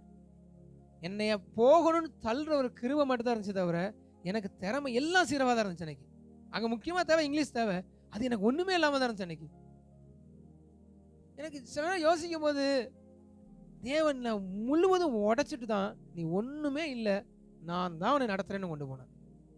இது என்னுடைய அழைப்பு, நான் உன்னை தெரிந்து கொண்டேன், நான் உன்னை கொண்டு போகிறேன், இது தேவன் எனக்கு செய்தார், நன்மையாய் உள்ள போக பண்ணினார். அங்கே போய் நல்ல தேவனுடைய ஊழியத்தை 2 வருஷங்களை செய்ய உதவி செஞ்சார். 2 வருஷங்களில் கர்த்தர் நல்லவர். அங்கே சுவிசேஷ ஊழியத்துக்கு போகிறதா இருக்கலாம், எல்லாம் இருக்கலாம். ஆனால் அங்கே எங்கேயுமே நான் சொல்கிறது என்ன சொல்கிறது, நாங்கள் அதை பண்ணலாம்னு சொல்லதை விட அநேக நேரத்தில் தனிமையின் பாதை இருந்திருக்கு. விட்டுட்டு ஓடிலாம் நினச்ச நாட்கள் உண்டு, முடியலாண்டவரே நினச்ச உண்டு. நான் வேண்டான்னு சொன்னபோது என்னை பிடிச்சி கையை பிடிச்சி நின்னார் என் கூட. எனக்கு என்ன பண்ண, எனக்கு திசை தெரியல, நான் என்ன செய்யணும்னு எனக்கு தெரியலன்னு சொன்னபோது அவர் எனக்கு வழிகாட்டியாக நின்னார். அந்த கிருபை மட்டும், நம்முடைய தெய்வம் ரொம்ப நல்லவர். அதாவது வசனம் பேதுரு அவர் தயை உள்ளவர் என்பதை ருசி பார்த்தது உண்டானால், நீங்கள் ருசி பார்த்தது உண்டானால். எனக்கு 6 முறை மலேரியா வந்துச்சு. மலேரியா காய்ச்சல்னால் நமக்கு யூரின்லாம் ரத்தமாக போகும், வாமிட்டிங் ரொம்ப இருக்கும், நம்ம பாடி ஃபுல்லாக வீக் ஆயிரும். 6 முறை மலேரியா, 2 டைம் டைஃபாய்டு வந்துச்சு. இதன் மத்தியிலும் ஜீவனை அருமையாக காப்பாற்றினார், எங்களை பாதுகாத்தார். என் நண்பர் எனக்கு முன்னாடி இந்த 2 பேருக்கும் 10 முறை மலேரியா, 2 பேத்துக்குமே அடுத்தடுத்து மலேரியா. 2 பேரும் பாடியும் பயங்கர வீக் ஆயிடுச்சு. ஒரு பிரதருக்கெலாம் மலேரியா முத்தி அவருக்கு மஞ்சக்காமாலை வந்துருச்சு. மஞ்சக்காமாலைக்கு இங்கே ட்ரீட்மெண்ட்டே இல்லை. ட்ரீட்மெண்ட்னா கண்டுபிடிக்கவே இல்லை. அவங்க 1 மாதமாக போகிறோம், முதல் மலேரியானாங்க, டைஃபாய்டுனாங்க, கண்டுபிடிக்கவே முடியலை. கடைசி அவர் உடம்பை பார்த்தா எங்களுக்கு தெரியுது மஞ்சள் கலராக மாறுது அவர் உடம்பு. நாங்களே ஒருவேளை மஞ்சக்காமாலை தான் இருக்குன்னு முடிவு பண்ணி நைட்டோ அவருக்கு ஃப்ளைட் போட்டு உடனே இந்தியாவுக்கு அனுப்பணும். இந்தியாவுக்கு வந்து பார்த்தா பில்ருபின் கவுண்ட் அவருக்கு 16 ரன்னாக இருந்துச்சு. டாக்டர்ஸ்லாம் ஏன் இவ்வளோ கவுண்ட் ஏறி இருக்குன்னு சொல்லி நல்ல வேலை தேவனை கிருபையாக ஜீவனை கொடுத்தார், பாதுகாத்தார், பலப்படுத்தினார். ஆனால் இது எல்லாவற்றிலும் எங்கள் தேவன் எங்களோட கூட இருந்தார். அவர் கிருபை எங்களை நடத்தினது.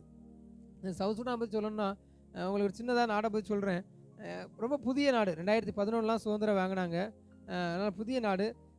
அங்கே வந்து ஒரு மெயின் சிட்டியிலேருந்து, கேபிட்டல் தலைநகரத்துலேருந்து ஒரு 100 கிலோமீட்டர் சரௌண்டிங்கும் தார் ரோடு உண்டு. அதுக்கப்புறம் மண் ரோடு தான். நாங்கள் இருக்கிறது ஒரு 500 கிலோமீட்டர் தூரம். ரோடு வழியாக போனோம்னா எங்களுக்கு 12 மணி நேரம் ட்ராவல் இருக்கும். மண் ரோடுங்கன்னா மழை நேரங்களில் உங்களுக்கே தெரியும், மண் அரிப்பு இருக்கும், பயங்கர மோசமாக இருக்கும். இல்லை ஃப்ளைட்டில் போனால் ஒரு 1 மணி நேரம் ஃப்ளைட்டில் போகணும். அங்கேருந்து ஒரு 40 கிலோமீட்டர் நாங்கள் ட்ராவல் பண்ணோம். நல்ல ஒரு கிராமம். நாங்கள் போகும்போது நான் இருந்த வீடுன்னா மண் சுவரை கட்டி அதுக்கு மேலே நம்ம அயன் ஷீட் போட்டிருந்தேன். கொஞ்சம் பெரிய வீடு. நார்மல் மக்கள் எப்படி இருப்பாங்கன்னா மண் சுவர் கட்டி அதுக்கு மேலே நம்ம நாணல் புல் இருக்குல்ல, நம்ம கோரப்புல், இந்த பாய் நெய்கிற புல், இந்த புல்லை வச்சு அவங்க கூரை போட்டிருப்பாங்க. அதுக்குள்ளே தான் அந்த மக்கள் வாழ்வாங்க. கொஞ்சம் பெரிய வீடு, அயன் ஷீட் போட்டிருப்பாங்க. இப்போ நாங்கள் போகும்போது அப்படி தான் இருந்துச்சு. கரண்ட் கிடையாதுனால சோலாரில் வந்து நான் போகும்போது 2 பேனல் இருந்துச்சு, ஒரு பேட்டரி இருந்தனால மொபைல் சார்ஜ் பண்ணிக்கலாம். தென் ஒரு 2-3 லைட்டு ஒரு 3 மணி நேரம் ஓடும். ஃபேன்லாம் ஓட முடியாது, நான் அவ்வளோதான் பேட்டரி பவர் இருக்கும். அதுபோக 1.5 GB டேட்டாவை நாங்கள் 3 நாளைக்கு யூஸ் பண்ணுவோம். ஒரு நாளைக்கு 1/2 GB டேட்டா தான். இங்கே இருக்கும்போது இஷ்டம் போல் டேட்டா யூஸ் பண்ணிவிட்டு அங்கே போகும்போது அதுவே பெரிய விஷயம். நமக்கு மொபைலை ஓப்பன் பண்ணால் டக்குன்னு டேட்டா முடிஞ்சிடும். ஏன்னா மொபைல் அதை பார்த்து யூஸ் பண்ண, வீட்டுக்கு பேசுகிறதா இருக்கட்டும், இதாக இருக்கும். அண்ட் அங்குள்ள மக்கள் ஒரு நேரம் தான் சாப்பிடுவாங்க. ஆனால் தேவ கிருபையெல்லாம் எங்களுக்கு நல்ல ஆகாரத்தை தேவன் வந்தார். இந்தியன் ஃபுட் தான் நான் சமைச்சு சாப்பிட்டோம். கிடைக்கிறத வச்சு சாப்பிட தேவன் கிருபை செய்தார். அங்கே அதுபோக தண்ணி இதெல்லாம் நல்ல ஒரு ஹைஜீன் இல்லாததுனால அடிக்கடி இந்த வியாதிகள், நோய்கள் வருவது உண்டு. அதில் தான் அடிக்கடி இந்த மலேரியா வர்றது, டைஃபாய்டு வர்றது. சில ஊழிய பாதைகளில் நாங்கள் போகும்போது ஒரு டைம் இந்த அளவுக்கு எனக்கு இடுப்பளவு தண்ணி இருக்கிறத கிராஸ் பண்ணி போனோம். போகும்போது நல்லா இருந்துச்சு, ஜாலியாக போயாச்சு. ரிட்டன் வந்து மறுநாள் எனக்கு டைஃபாய்டும் மலேரியாவும் சேர்ந்து வந்துருச்சு. அது ஒரு 4 நாள் போட்டு, ஐயோ தேவ கிருபை, 4 நாள் ரொம்ப, அதுதான் எனக்கு இருக்கிறதுல ரொம்ப பீக்காக வந்த மலேரியா, டைஃபாய்டு. மற்ற நேரங்களில் தேவன் உண்மையாய் அருமையாய் பாதுகாத்தார், பலப்படுத்தினார். தேவனுடைய கரம் எங்களோட கூட இருந்துச்சு. அவர் கிருபை, நான் சொன்னல அந்த கிருபை எங்களை விருதாவாக இருக்க விடலை. இந்த கிருபையை பற்றி வாசிக்கும் போது எனக்கு ரொம்ப பிடிச்ச இன்னொரு வார்த்தை, கிருபை என்னை விருதாவாய், அந்த கிருபை விருதாவாய் இருக்கவில்லைன்னு சொல்கிற பவுல் சொல்கிற ஒரு வார்த்தை. கிருபை என்றைக்குமே விருதாவாக இருக்காது. விருதாவாக இருக்காதுன்னா சும்மா இருக்காது. நம்ம எல்லாம் கிருபைன்னு அப்படி சும்மா உட்காந்துருந்தோம்னா கிருபை நம்மளை பாதுகாத்துரும், கிருபை நடத்தினும்ல. இந்த கிருபை நம்மை தேவனுக்காக ஓட செய்யும். இந்த கிருபை அநேக நேரங்களில் தேவனை உயர்த்திட்டு, பவுல் சொல்வார்ல, நேற்று தினத்தில் ஒரு மெசேஜ் பார்த்தேன். அதில் பவுல் சொல்கிற வார்த்தை எனக்கு ரொம்ப என்ன யோசிக்க வச்ச ஒரு வார்த்தை. 2 கொரிந்தியர் 12ஆம் அதிகாரத்தில் இவர் இந்த முல்லை குறித்து எழுதுகிறார். முல்லை குறித்து எழுதிட்டு, நான் தேவன்கிட்ட போய் 3 முறை கேட்டேன். அவர் சொன்னார், என் கிருபை உனக்கு போதும், பலவீனத்தில் என் பலன் பூரணமாய் விளங்குன்னு சொல்லிட்டார். அதற்கு அடுத்த வசனத்தை வாசிங்களேன் யாராவது ஒருத்தர். அந்தபடி நான் பலவீனமாய் இருக்கும்போதே நான் பலவீனமாய் இருக்கும்போது பலம் உள்ளவனாய் இருக்கிறேன். பலம் உள்ளவனாய் இருக்கிறேன். ஆகையால் ஆகையால் கிறிஸ்துவின் நிமித்தம் கிறிஸ்துவின் நிமித்தம் எனக்கு வரும் பலவீனங்களிலும் எனக்கு வரும் பலவீனங்களிலும் நிந்தைகளிலும் நிந்தைகளிலும் நெருக்கங்களிலும் நெருக்கங்களிலும் துன்பங்களிலும் இடுக்கண்களிலும் இடுக்கங்களிலும் நான் பிரியப்படுகிறேன். நான் பிரியப்படுகிறேன். பிரியப்படுறேன்னா நான் போய் எனக்கு பலவீனம் என்னால் தாங்க முடியலை. சில நேரங்களில் தாங்க முடிகிற பலவீனங்கள் வேற, கஷ்டங்கள் மன கஷ்டங்கள் வேற. 3 முறை பவுல் போய் போராடினார் தேவனோட. என்னால் தாங்க முடியலப்பா இந்த பலவீனத்தை, எனக்கு அவ்வளோ பெரிய கஷ்டமாக இருக்குன்னு. தேவன் சொன்னாராம், மாற்றலாம் முடியாதுப்பா, இது அப்படி தான் இருக்கும், ஆனால் என் கிருபை போதுன்னு. அப்படி சொன்னதுனால அவர் என்ன சொல்கிறாராம், கிறிஸ்துவின் நிமித்தம் பலவீனங்கள், நிந்தைகள், நெருக்கங்கள், துன்பங்கள், இடுக்கங்களில் நான் பிரியப்படுகிறேன். அப்போ நான் சந்தோஷப்படுறேன். எனக்கு பலவீனம் வந்தால் எனக்கு சந்தோஷம். ஏன்? கிறிஸ்துவின் நிமித்தம். எனக்கு நிந்தை வந்தா எனக்கு சந்தோஷம். எனக்கு கஷ்டம் வந்தா எனக்கு சந்தோஷம். நான் சந்தோஷப்படுகிறேன். ஐ கிளாட்லி அக்செப்ட் தட். நான் அதை ஒரு சந்தோஷமா ஏற்றுக்கொள்கிறேன். அது சில விஷயத்துக்கு நம்ம போராடலைன்னு வச்சுக்கோங்களேன், ஆண்டவரே மாத்துங்கன்னு கேட்கலன்னா சந்தோஷமா ஏற்றுக்கொள்வோம். இப்போ எனக்கு ஒரு காய்ச்சல் வருதுன்னா, ஆண்டவரே எனக்கு காய்ச்சல் வருது என்னை மாற்றுங்க நம்ம கேட்க மாட்டோம். காய்ச்சல் நார்மலானது, அதனால் நம்ம இது எல்லாருக்கும் வரதானே பெறுவோம். ஆனால் சில பாடுகள், சில வியாதிகள் யாருக்கும் வராது நமக்கு வந்திருக்கும். தேவனோட கிடந்து போராடுவோம். தேவன் ஒரே வார்த்தை சொல்லுவார், நீக்கலாம் முடியாதுப்பா, என் கிருபை உனக்கு போதும். இப்படி சொன்ன பிறகு நான் இதை சந்தோஷமாக ஏற்றுக்கொண்டேனுங்கிறார். இதை கிருபையே செய்தது. அல்லேலூயா. இதையும் பவுல் செய்யலை, இதையும் கிருபையே அதை ஏற்றுக்கொள்ள செய்தது. ஏன் இதை சொல்கிறேன்னா, எங்களுக்கு வந்த பலவீனங்கள், சில நேரங்கள் அந்த பலவீனங்களை சில மருத்துவர்கிட்ட சொல்லும் போது தான் எங்களுக்கு உண்மையிலே இது பெரிய வியாதினே தெரியும். இந்தியாவுக்கு எனக்கு கொஞ்சம் சில விஷயங்கள் பல்லாம் பிரச்சனை இருக்கும்போது டாக்டரை பார்க்கும்போது, ஏன்டா உனக்கு இன்னும் இவ்வளோ க்யூர் ஆகலங்கும் போது, ஆனால் ஒரு 6 டைம் மலேரியானுங்கிறேன். 6 டைம் மலேரியாவா? டாக்டர் ஷாக் ஆகிட்டாரு. அங்கே மலேரியா நார்மல். மலேரியா நார்மல் கிடையாது, இது நார்மல் கிடையாது. இவங்க சொல்லும் போது தான் நமக்கு மலேரியா அப்போ நார்மல் கிடையாதுன்னே தோணுது. ஏன் இப்படி தோணுதுன்னா, அவர் கிருபை இது எங்களுக்கு மறக்கவே வச்சிருச்சு. இது ஒரு சாதாரண காரியமாக எங்களுக்கு மாற்றிடுச்சு. இது எங்களுக்கால் நாங்கள் அதை இதெல்லாம் நாங்கள் அப்படி எதற்காக நின்றோம் அப்படிலாம் இல்லை. அது எனக்கு பெருசாக தெரியலை. உண்மையிலே அது எனக்கு ஒரு பெரிய விஷயமா தெரிஞ்சிருந்தாலும் நான் அன்னைக்கே போட்டு ஓடி வந்திருப்பேனா இருக்கும். ஐயோ எனக்கு மலேரியா வந்துருச்சுன்னா போட்டு ஓடி வந்திருக்கலாம்.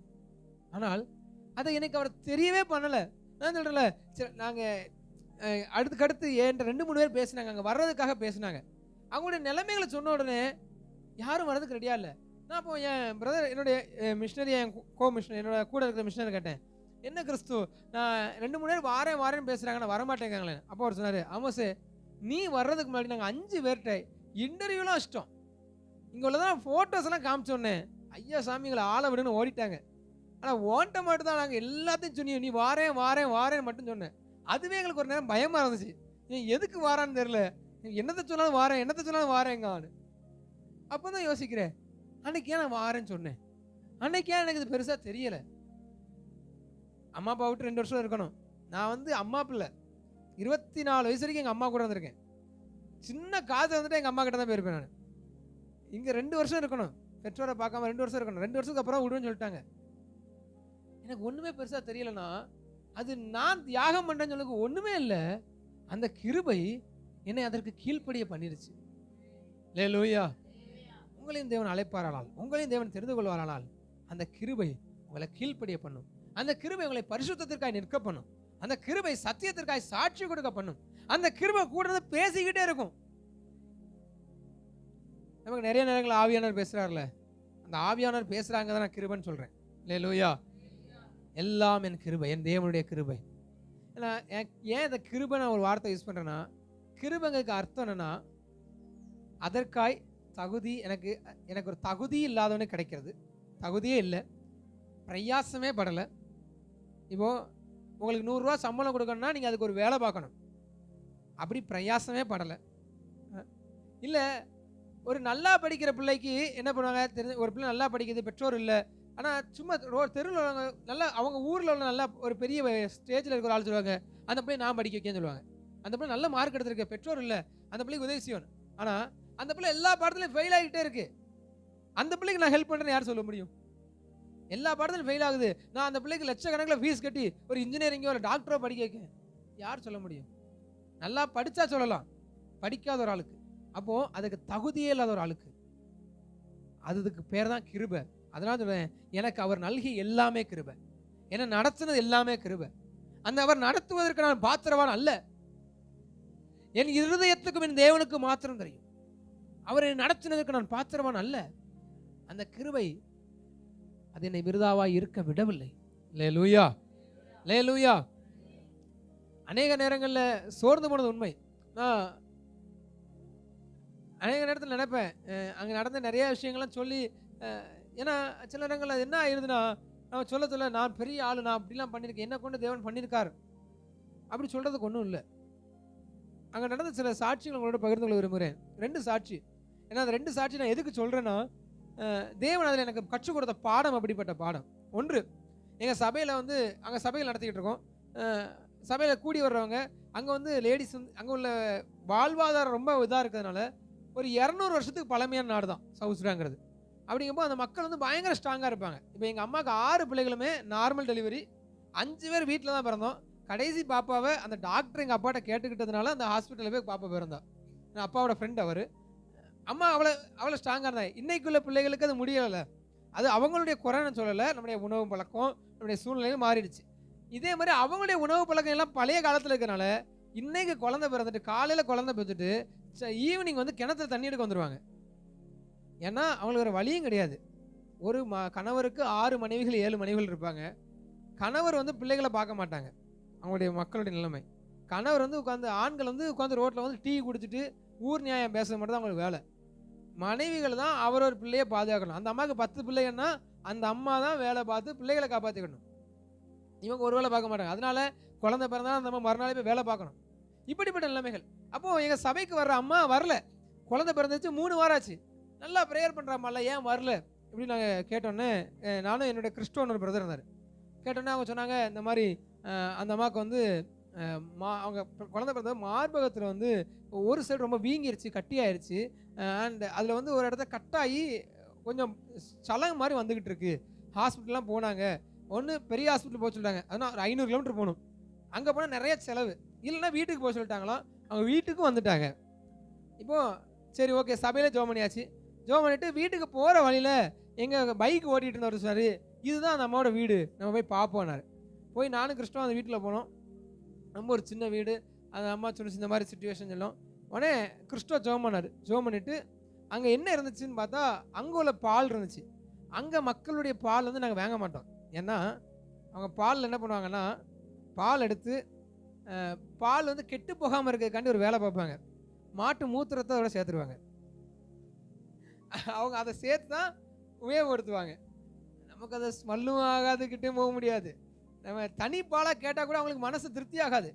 ஒன்று அந்த பாத்திரத்தையாவது இந்த மூத்திரத்தை வச்சு கழுவி தூர ஊற்றிட்டு அதுக்கப்புறம் பாலை ஊற்றி தந்துடுவாங்க. அவங்களுக்கு அது அவ்வளோ மனசு கேட்காது. இது இல்லைன்னா உடம்புக்கு கெடுதல் நினைப்பாங்க அவங்க. அது யாரோ சொல்லி கொடுத்தது. அப்படிப்பட்ட ஒரு பால் கொண்டு வந்தாங்க, நல்ல ஸ்மெல் இருந்துச்சு. அதில் கையை வச்சு ஜோம் பண்ணிவிட்டு, வேறு தண்ணிலாம் இல்லை வீட்டில், தண்ணிலாம் இல்லைன்னு கையை ஜோம் பண்ணிட்டு அந்த அம்மாட்ட கொடுத்துட்டு வந்தாச்சு.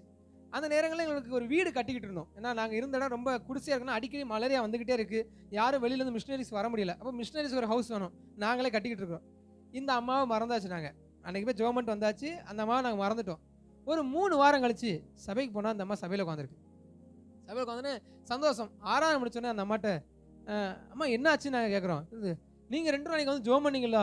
அன்னைக்கு நைட்டு எனக்கு சரியாயிடுச்சு. அல்லேலூயா. இது இப்படியே இருக்கட்டும். இன்னொரு சாட்சி உங்கள்கிட்ட சொல்கிறேன். போன ஆகஸ்ட் நானும் என் கூட இன்னொரு பையனை மட்டும் 2 பேர் தான் மிஷினரிஸ் இருக்கோம். எனக்கு முன்னாடி இருந்தாங்கன்னா போயாச்சு. இப்போ நான் தான் இன்றைக்கி ஹெட்டாக இருக்கிறேன். என் கூட இன்னொரு பையன் இருக்கிறார். பயங்கர சோர்வு. ஆண்டவரை விட்டுரும், முடிஞ்சு சவுத் சுடான், நாங்கள் வீட்டை பார்த்து போகிறோன்னு ஆண்டவர்கிட்ட போராடுற நிலைமை. நான் அன்னைக்குலாம் சொன்னேன், ஆகஸ்ட்டில் ஊருக்கு வந்துடுவேன்லாம் சொல்லிட்டு இருந்தேன். நான் ஊருக்கு போகிறேன். வீட்டுக்குள்ளேருந்து எரிச்சலாயிருச்சு. அந்த எங்கேயாவது போவோம். அந்த பையன் கூட, அந்த பையன் சரி ஓகே கிளம்பி போகிறோம். இங்கேருந்து கிராமங்களில் சும்மா நடக்கிறோம். ஒரு 10 பேரை பார்த்தோன்னே அவங்களோட வந்து ஏதாவது கதை பேசுறது. என்ன பண்ணுறீங்க, எப்படி இருக்கீங்க, நல்லா இருக்கீங்களா? இதுக்கு வந்து ஃபாஸ்டிங் போட்டுலாம் ஜோம் பண்ணல, வசனம்லாம் தியானிச்சுட்டுலாம் போகல. பேசும்போது அங்கே ஏதாவது வார்த்தை ஆண்டவர் இருதயத்தை தந்தாரா, அந்த வார்த்தையை வச்சு ஒரு 5 நிமிஷம் அவங்களை பேசி ஆறுதலை சொல்லி, சனிக்கிழமை அதனால் நீங்கள் நாளைக்கு ஆராதனைக்கு வாங்கன்னு சொல்லி அவங்க ஜெபம் பண்ணிட்டு இப்படி வீடுகளாக போயிட்டு இருக்கோம். அப்போ ஒரு வீட்டுக்கு போகிறோம். ஒரு அம்மா ரொம்ப அழுதுகிட்டு இருந்தாங்க. என்னன்னு கேட்க சொன்னாங்க, என்னுடைய கணவர் வந்து ஒரு வருஷத்துக்கு முன்னாடி இன்னொரு லேடியோட தப்பாக இருந்துட்டாரு. அது இருந்ததுனால ஊர்லேருந்து ஒரு அபதாரம் போட்டாங்க. 4 வருஷத்துக்குள்ள நான் வந்து அவங்களுக்கு 8 மாடு கொடுக்கணும். கணவர் தான் கொடுக்கணும், அந்த வீட்டுக்கு 8 மாடு கொடுக்கணும். ஆனால் கணவர் சொல்லிட்டாரு, இந்த மனைவி மேலே தூக்கி வச்சுட்டு அவர் வேலையை பார்த்துட்டு இருக்காரு. இந்த அம்மாட்ட ஒரு மாடு கூட இல்லை. எனக்கு 4 பிள்ளைங்க இருக்குது. என் பிள்ளைங்களை காப்பாற்றோன்னா நான் சம்பாதிச்சு இந்த 8 மாடுகளை உண்டாக்குவேனா, நான் என்ன பண்ணுவேன்? இதனால எனக்கும் என் கணவருக்கு எப்பொழுதும் சண்டை சண்டை சண்டை சண்டை எப்போ சண்டை. இது இந்த அம்மா சொல்லி அழுகுது. நான் உடனே அந்த அம்மாட்ட பேசிகிட்டு இருக்கும்போது கீழே பார்த்தா மழை பெஞ்சு தண்ணி ஓடி இருந்துச்சு லைட்டாக. உடனே என் இருதயத்தில் ஒரு வசனம் வருது. ஆண்டவர் கொடுக்குறாரு. என்ன சொல்கிறேன்னா, ராஜாக்களின் இருதயத்தை நீர்க்கால்களை போல திருப்புகிற தேவன். அந்த வசனத்தை சொல்லிட்டு நான் அந்த அம்மாட்ட சொல்கிறேன், இங்கே தண்ணி கிடக்கலாமா, நீங்கள் இங்கே ஒரு பெரிய ஒரு மண்வெட்டிலாம் கொண்டு வந்து வெட்ட வேண்டாம், காலிட்டு இப்படி நீங்கள் நைஸாக திருப்பினாலே இங்கே போகிற தண்ணி இங்கே போயிடும். ஏன்னா ரெண்டுமே ஸ்லோப்பாக தான் இருக்குது. இந்த மாதிரி கணவருடைய இருதயத்தை ஆண்டவர் மாற்றுவார். இப்படி சொல்லும்போது அங்கேருந்து ஒரு நபர் வாராரு, ஈட்டியோட வாராரு. அங்கே ஈட்டியோட நினைப்பாங்க, ஏன்னா எங்களை சுற்றி வந்து காடுகளுங்கிறதுனால நிறையா ஹைனாஸ் இருக்கும். சில நேரம் கொஞ்சம் உள்ளே போனால் சிங்கங்கள் உண்டுலாம் கேள்விப்பட்டிருக்கிறேன். சிங்கங்கள் நார்மலாக வர்றது உண்டு. இப்போ அவங்க ஈட்டியோட நினைப்பாங்க.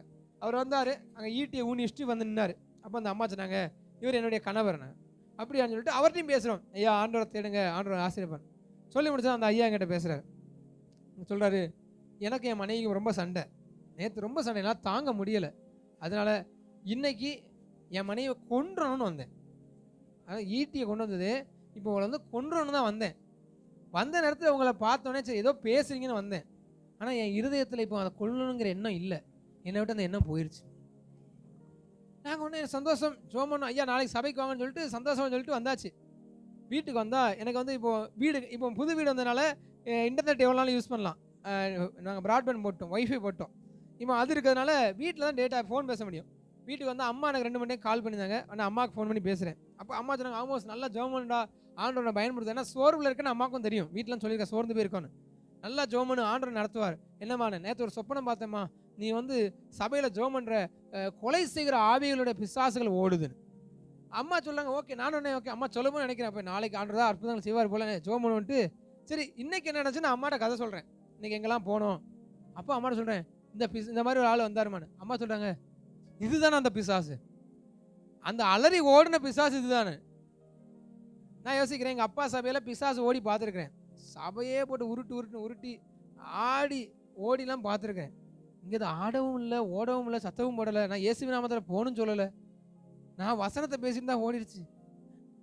இப்போ ஆண்டவர் 2 சாட்சின்னு சொன்னல, இந்த 2 ஆண்டவர் என்கிட்ட பேசினது. சரி, ஒரு அம்மாவுக்கு சுகம் கிடச்சிருச்சு, ஒரு கேன்சர் மாதிரி இருந்த ஒரு விஷயம் சுகம் கிடச்சிருச்சு. ஒரு பிசாசு, கொலை செய்கிற பிசாசு ஒரு ஆள்கிட்ட ஓடிடுச்சு. இந்த 2 விஷயத்துக்கு நீ என்ன பண்ண என்கிட்ட கேட்டார். எத்தனை நாள் ஃபாஸ்டிங் போட்ட? இல்லை ஆண்டவரே. எத்தனை வசனங்களை சொல்லி ஜெபம் பண்ண? ஒன்றும் பண்ணல ஆண்டவரே.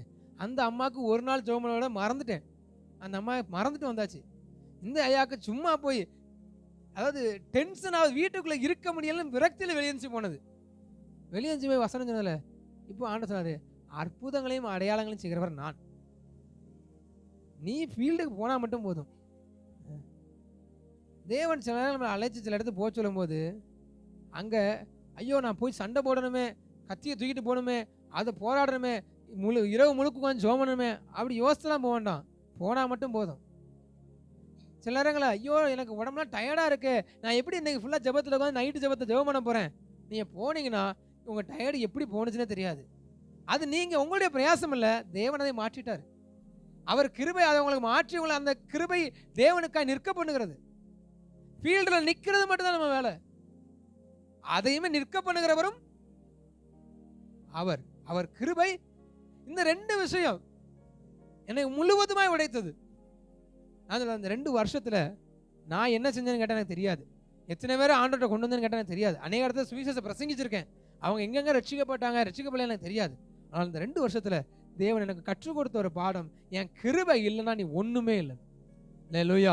கிறிஸ்தவ வாழ்க்கை என்பது, அருமையான தேவஜனமே, கிறிஸ்தவ வாழ்க்கை என்பது கிருபை இல்லாமல் ஒன்றுமில்லை.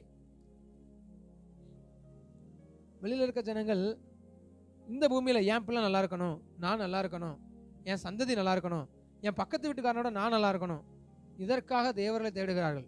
நம்மளும் அதற்காக தேவனை தேடினால் என்ன பலன்?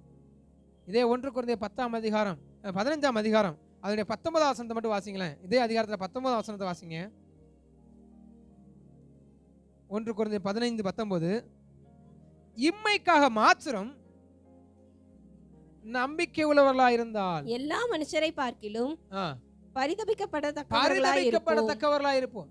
நான் இந்த பூமிக்கு மாத்திரம் என் கிறிஸ்துவின் மேல் நம்பிக்கை. அது எப்படி? நான் என் தேவனை தேடினால் என்னை ஆசீர்வதிப்பார், என் தேவனை தேடினால் எனக்கு நன்மை செய்வார், என் தேவனை தேடினால் எக்ஸ்ட்ரா இடம் வாங்கிடுவேன், என் பிள்ளைகள் ஆசீர்வதிக்கப்படும். இதெல்லாம் எங்க உள்ளதான்? இம்மைக்காக. இதே தேவன் தருவார். அதான் வசனம் சொல்லிடுச்சு. இதெல்லாம் தரமாட்டேன்னு தேவன் சொல்லவே இல்லை. அதுக்காக நான் நீங்கள் கிறிஸ்தவர்கள் ஆயிட்டுனா உங்களுக்கு எதுவுமே தரமாட்டார், ஆசீர்வதிக்கவே மாட்டான்னு சொல்லலை. இதை தேடுவது நம்முடைய வேலை அல்ல. அல்லேலூயா. முதலாவது தேவனுடைய ராஜ்யத்தையும் அவருடைய நீதியும் தேடுங்கள். கூட என்ன கொடுக்கப்படுங்கிறதையும் ஆராதியத்தை சொல்லிட்டார் அவர். சாப்பாடு கவலைப்படாத, ட்ரெஸ்ஸு கவலைப்படாத, நாளை கவலைப்படாத, இந்த எல்லா விஷயங்களும் உனக்கு கூட கொடுக்கப்படும். நம்ம தேட வேண்டியது என்ன? தேவனுடைய ராஜ்யம். நாம் கீழ்ப்படிய வேண்டியது என்ன? தேவனுடைய ராஜ்யத்திற்கு. பரலோகத்தில் செய்யப்படுகிற ராஜ்யம் பூலோகத்தில் வரணும். என் வாழ்க்கையில தேவ ராஜ்யம் வரணும். கிறிஸ்துவை போல மாறுவதே கிறிஸ்தவ வாழ்க்கை. அல்லேலூயா. உண்மையிலே தேவனுக்கு நன்றி உள்ளவனா இருக்கிறேன். இந்த 2 வருஷத்துல அந்த கிறிஸ்துவை போல மாறணுங்கிற ஒரு வாஞ்சைய தேவன் எனக்கு ஒரு ஸ்டார்ட் பண்ணி விட்டுருக்கிறார். அதை ஸ்டார்ட் பண்ணி விட்டுருக்காரு. ஏன்? கிறிஸ்து எப்படி இருந்தார்? பிதாவை எப்பொழுதும் சார்ந்து கொண்டவராக இருந்தார். கிறிஸ்து பிதாவை சார்ந்து கொள்ள வேண்டிய அவசியமே இல்லை. ஆதியிலே வார்த்தை இருந்தது, அந்த வார்த்தை தேவனாய் இருந்தது, தேவனோடு இருந்தது, அந்த வார்த்தை தேவனாய் இருந்தது. அவர் பிதாவை சார்ந்து கொள்ள வேண்டிய அவசியமே இல்லை. ஆனால் அவர் நமக்கு முன்மாதிரியை காண்பிக்கும் பொருட்டாக தேவனுடைய கிருபைக்கும் தேவனுக்கு கீழ்ப்படிந்திருந்தார். அப்படியானால் நாம் முழுவதும் தேவனுக்கு கீழ்ப்படிந்திருக்கணும், தேவனுடைய கிருபைக்கு கீழ்ப்படிந்திருக்கணும். தேவன் தான் எனக்கு எங்களுக்கு கற்றுக் கொடுத்தார். நான் உங்களை வச்சு ஒண்ணுமே இல்லை.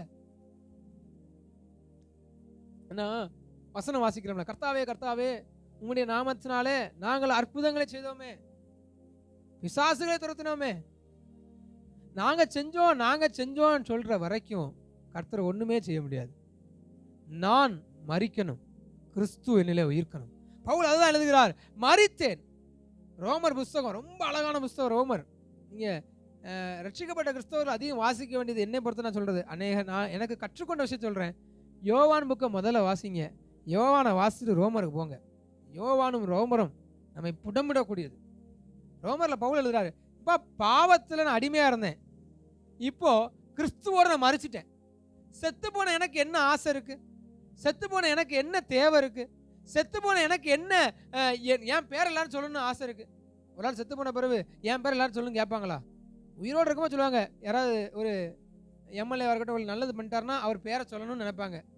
ஐயா அவர்கள் செய்தார், ஐயா அவர்கள் செய்தார் சொல்லணும். செத்து போன பிறகு அந்த ஆள் இருந்து கேட்க போறாரா? நான் செத்து போனேன், என்னுடைய வாசம் பண்ணுகிற கிறிஸ்துவானவர். இதை கிருபை தான் கற்றுக் கொடுக்கும். இதை பேசுறது ஈஸி, இதை செயல்படுத்துவது மிகவும் கடினம். ஆனால் கிருபை இதை லகுவாய் கடந்து போக பண்ணும். இல்லையா? உங்களுக்கு கற்றுக் கொடுக்குற ஒரே விஷயம் தான், கிருபையை சார்ந்து கொள்ளுங்கள். பவுல் இந்த கிருபையை பத்தி பேசுறாருன்னா, பவுல் பட்ட பிரயாசத்தை நம்ம யோசிக்க கூட முடியாது. ஒரு இடத்துல பவுல் சொல்றாரு, கிறிஸ்துவின் அந்த உயிர்த்தலை ருசி பார்க்கும்படி அந்த அளவு கூட கொஞ்சம் பாடுபட்டேங்கிறார். உண்மை. சீசர்கள் எல்லாரிலும் அதிக பாடுபட்டவர் பவுல். இந்த எபேசிய நிறுவனத்துக்கு எழுதும்போது நீங்கள் சந்தோஷமா இருங்கள். எபேசியர் பிலிப்பியர் 2 எழுதும்போது சொல்றாரு, நான் தாழ்ந்திருக்கும் கற்றுக்கொண்டேன், நான் நிறைவா இருக்கும் கற்றுக்கொண்டேன், சாப்பிடும் கற்றுக்கொண்டேன், திருப்தியும் கற்றுக்கொண்டேன், இதெல்லாம் எழுதுறாருல. நான் உங்களுக்கு சின்ன ஸ்டோரியா சொல்றேனே. பவுல் ரோமாபுரியில் சிறைச்சாலையில் இருக்கார். வீட்டு சிறைனா அந்த வீட்டுக்கு வாடகை பவுல் தான் கொடுக்கணும். அங்க ஒரு ராணுவ வீரன் 6 மீட்டர் 6 அடியான்னு தெரியல, அவ்வளவு தூரத்தில் சங்கிலி கட்டி நிற்பார். ஒரு சங்கிலியை பவுலுடைய இடுப்புல கட்டியிருப்பாங்க. அவருக்கு அந்த ஆர்மி மேனுக்கு கையில் அதை கட்டியிருப்பாங்க. ஏன்னா இருந்தாலும் ஓடிடக்கூடாது. அவருக்கு நேரத்துக்கு நேரம் சாப்பாடு கவர்மெண்ட்ல தான் வந்துடும். கவர்மெண்ட்ல சாப்பாடு வந்துடும். இவருக்கு சில நேரங்கள் சாப்பாடு இருக்காது, சில நேரம் வாடகை கொடுக்க பணம் இருக்காது. ஏன்னா வயசு முதிர்ந்துருச்சு. எபேசு சபை மட்டும் தான் பவுலை தாங்கிக்கிட்டு இருந்துச்சு. அதில் நீங்கள் என்னை தாங்குகிறீங்கிறாரு. சபை அவருக்கு பண உதவிகளையும் பொருளத்தையும் செஞ்சுக்கிட்டு இருந்தாங்க. அப்பவும் எழுதுறாரு, நான் சந்தோஷமா இருக்க கற்றுக்கொண்டேன், நீங்கள் சந்தோஷமா இருங்கள், கிறிஸ்துவுக்குள் சந்தோஷமா இருங்கள். அந்த பவுல் கடைசி நாள் சொல்றாரு, ரோமாபுரியில் அரண்மனையில் இருந்து உங்களுக்கு வாழ்த்துக்கள் சொல்லு. அப்படின்னா அங்கேயும் அவர் சுவிசேஷம் சொல்லிக்கிட்டே இருக்காரு. அவரை அழைத்த கிருபை அவரை விருதாவா இருக்க விடவில்லை. அந்த பவுல் என்ன விருதாவா இருக்க விடலைங்க? அது நான் இருக்கிறது தேவ கிருபையினாலே இருக்கிறேன். அவர் எனக்கு அதில் என்ன கிருபை விருதாவா இருக்கவில்லை. இவர் எல்லாரிலும் அதிகமாக பிரயாசப்பட்டேன். அல்லேலூயா. எல்லாரிலும் பிரயாசப்பட்டது அது உண்மை. ஆனால் அந்த பிரயாசப்படும்படி செய்தது கிருபை. அதற்கு சந்தோஷப்படுகிறேன்ங்கிறார் பவுல். கிறிஸ்துவுக்காண்டி கல்லறி வாங்கினேன், எனக்கு ரொம்ப சந்தோஷம். இன்னொரு பெர்ஸ்பெக்டிவ் கூட சொல்கிறேன், உங்களுக்கு இதெல்லாம் எப்படி ஏற்றுக்கொள்ள முடியுமான்னு தெரியல. ஏன்னா தேவ கிருபை எனக்கு தேவன் சில பாடுகள் மூலமாக எனக்கு இதை ஏற்றுக்கொள்ள வைத்தார். நம்ம நினைக்கிறோம்ல, நான் உட்காந்து ரொம்ப ஜெபம் பண்ணேன்னா, இல்லை தேவனுடைய சமத்தை ரொம்ப நான் வந்து தேவனை தேடினேன்னா எனக்கு நன்மை செய்வார்னு நினைக்கிறோம்ல. ஆனால் நம்முடைய எண்ணம் இப்படி மாறணும். அவர் எனக்கு நன்மை செஞ்சிட்டதுனால நான் ரொம்ப ஜெபம் பண்ணணும். ஓகே, அதாவது நான் கொலைக்கு பாத்திரவான், நான் வந்து தூக்கு தண்டனைக்கு பாத்திரவான், நான் தூக்கு தண்டனைக்கு பாத்திரவான். எனக்கு பதில் ஒரு நபர் வந்து மறிச்சிட்டார். என் தண்டனை மாறிடுச்சு. அவர் என்கிட்ட எதுவுமே சொல்லலை, நான் உன்னை நேசிக்கிறேன்னு மட்டும் சொல்லிட்டு மறிச்சிட்டார். இப்போ அவர் விரும்பின எதையாவது நான் கொஞ்சமாக செஞ்சிட மாட்டேனா? அதுக்கு என்னால் பரிகாரம் முழுசாக செலுத்த முடியாது. கிறிஸ்து செய்த நன்மைக்கு ஈடாக என்னால் எதுவும் செய்ய முடியாது. ஆனால் அவர் ஒன்றே சொன்னார், என்னை போல வாழ்ந்துட்டு போன மட்டும் சொல்லிட்டு போயிட்டார். கிறிஸ்துவின் சிந்தையை உங்களில் இருக்க கிடவது, நான் செய்கிற வேலை நீங்கள் செய்யுங்கள். சீசர் சொல்லி கொடுத்தார்ல, நான் உங்களுக்கு போதகரும் ஆண்டவருமாக நானே இதை செய்வேனால் நீங்களும் ஒருவருக்கு ஒருவர் செய்யுங்கள். கிறிஸ்து பூமியில் வாழ்ந்தது போல வாழணும்னு சொல்லிட்டு போயிட்டார். கிறிஸ்து மாதிரி நம்மளால் அன்பு செலுத்த முடியாது. கிறிஸ்து மாதிரி நம்மளால் பொறுமையாக இருக்க முடியாது. யூதாஸ் காரியத்தை காட்டி கொடுப்பான்னு எப்போவே கிறிஸ்துக்கு தெரியும், பூமிக்கு வரதுக்கு முன்னாடி தெரியும். ஆனால் 3 வருஷம் கூட தான் வச்சிருந்தார். ஒரு துரோகியை 3 வருஷம் கூட வச்சு அவனுக்கு நம்ம ஊரில் சொல்ல போனால் ஒரு மேனேஜர் போஸ்டிங் வேற கொடுத்து பணத்தை எல்லாம் கையில் கொடு வைக்க முடியுமா? துரோகின்னு தெரிஞ்ச பிறகு கூட வைக்க முடியுமா? எல்லாம் தெரிஞ்சு நேசிச்சார்ல, அந்த லெவலுக்கு நம்மளால போக முடியாது. அதனால் கிருபை அதன் மூடைய நம்மை படிப்பிக்கும். கிறிஸ்துவ போல நேசிக்கணும் நம்ம வாழ்க்கை. நான் கிறிஸ்துவ போல மாறுறதானே கிறிஸ்தவ வாழ்க்கை. நம்ம அதை போல மாற, அதுக்கு தான் தேவன் இவன் என்னை சவுசலாம் கொண்டு போனாலும் அங்கே போய் பெரிய ஜனங்களை கூட்டுறது அது பை ப்ராடக்ட். எப்படின்னா ஒன்று வாங்கினா இன்னொன்று இலவசங்கிற மாதிரி என்னை சவுசலாம் கொண்டு போனது ஏன் ஆத்மாவை சீர்படுத்துறதுக்கு தான் கொண்டு போனார். அங்கே கொண்டு போன இடத்துல இதை கருவியாக பயன்படுத்தி அங்கே ஒரு 2-3 நேரம் தேவன் ரட்சிக்க பயன்படுத்தியிருப்பார். உங்களை அந்த பூமியில் வச்சிருக்கிறாருன்னா ஒரு சில நேரங்களில் உங்களை சுவிசேஷத்துக்கு பயன்படுத்தலாம், ஒரு சில நேரங்களில் பக்கத்தில் இருக்க ஜனங்களுக்கு உங்களை ஆசீர்வாதம் வைக்கலாம், ஒரு சில நேரங்களில் உங்களுடைய ஆசீர்வாதங்களால் சபைக்கு ஆசீர்வாதம் தேவன் வைக்கலாம். ஆனால் இது எல்லாமே பை ப்ராடக்ட். தேவனுடைய முக்கியமான நோக்கம் உங்கள் ஆத்மா அது கிறிஸ்துவ போல மாறிக்கிட்டே இருக்கணும். அல்லேலூயா. என் பழைய மனுஷன் மரித்து போகணும். பவுல் தானே நான் பிரயாசப்பட்டது, ஆனால் அது தேவ கிருபை அப்படி செய்தது. என்னைக்கு நம்மளால இந்த வார்த்தை சொல்ல முடியும்? நான் இல்லை, நான் ஒண்ணுமே இல்லை. நான் கடந்த நாட்களை ஒரு வார்த்தையை தேவன் இருதயத்தில் வைத்தார். சில வருஷங்கள் ஆகும்போது நான் மறக்கப்பட்டு போகலாம். என்கிட்ட நிறைய ஒரு மிஷினரிஸாக இருக்கேன்னு சொல்லும்போது நிறைய பேர் என்கிட்ட பேசும்போது, பிரதர் நீங்கள் ஒரு டெஸ்டிமனி கொடுங்க, இல்லை நீங்கள் ஏதாவது ஒன்று பண்ணுங்கள், நம்ம வீடியோ எடுத்து அப்லோட் பண்ணலாம், நம்மளை பெரிய ஆள் ஆயிடலாம் பிரதர், நிறைய இடத்துக்கு போகலாம் பிரதர். அப்போ தேவன் என்ன சொல்லிக் கொடுத்தது, இப்போ வேணா நீ ஒரு பெரிய ஆள் ஆகலாம், இப்போ நிறைய பேருக்கு தெரியலாம், தெரியாமலும் போகலாம், தெரிஞ்சாலும் தெரியல்ட்டாலும் பல வருஷங்கள் கழிக்கும் போது என்னுடைய பெயர் மறக்கப்பட்டு போகும். பல வருஷங்கள் கழியும் போது என்னுடைய ஊழியம் மறக்கப்பட்டு போகும். நான் என்ன செஞ்சேன்னு தெரியாது. இன்னைக்கு எனக்கு தெரிஞ்ச ஒரு 4 மிஷினரி சொல்லலாம். வில்லியம் கேரி சொல்லலாம், சீகன் பால்க சொல்லலாம், சீடி ஸ்டட்டு சொல்லலாம், டேவிட் லிவிங்ஸ்டன் சொல்லலாம். இவ்வளோதான் எனக்கு தெரியும் மிஷினரிஸ். இதில் இவங்க என்னெல்லாம் பண்ணாங்கன்னு எனக்கு தெரியாது. இன்னும் 10 தலைமுறைகள் வரும்போது இவர்களையும் மறந்து போவார்கள்.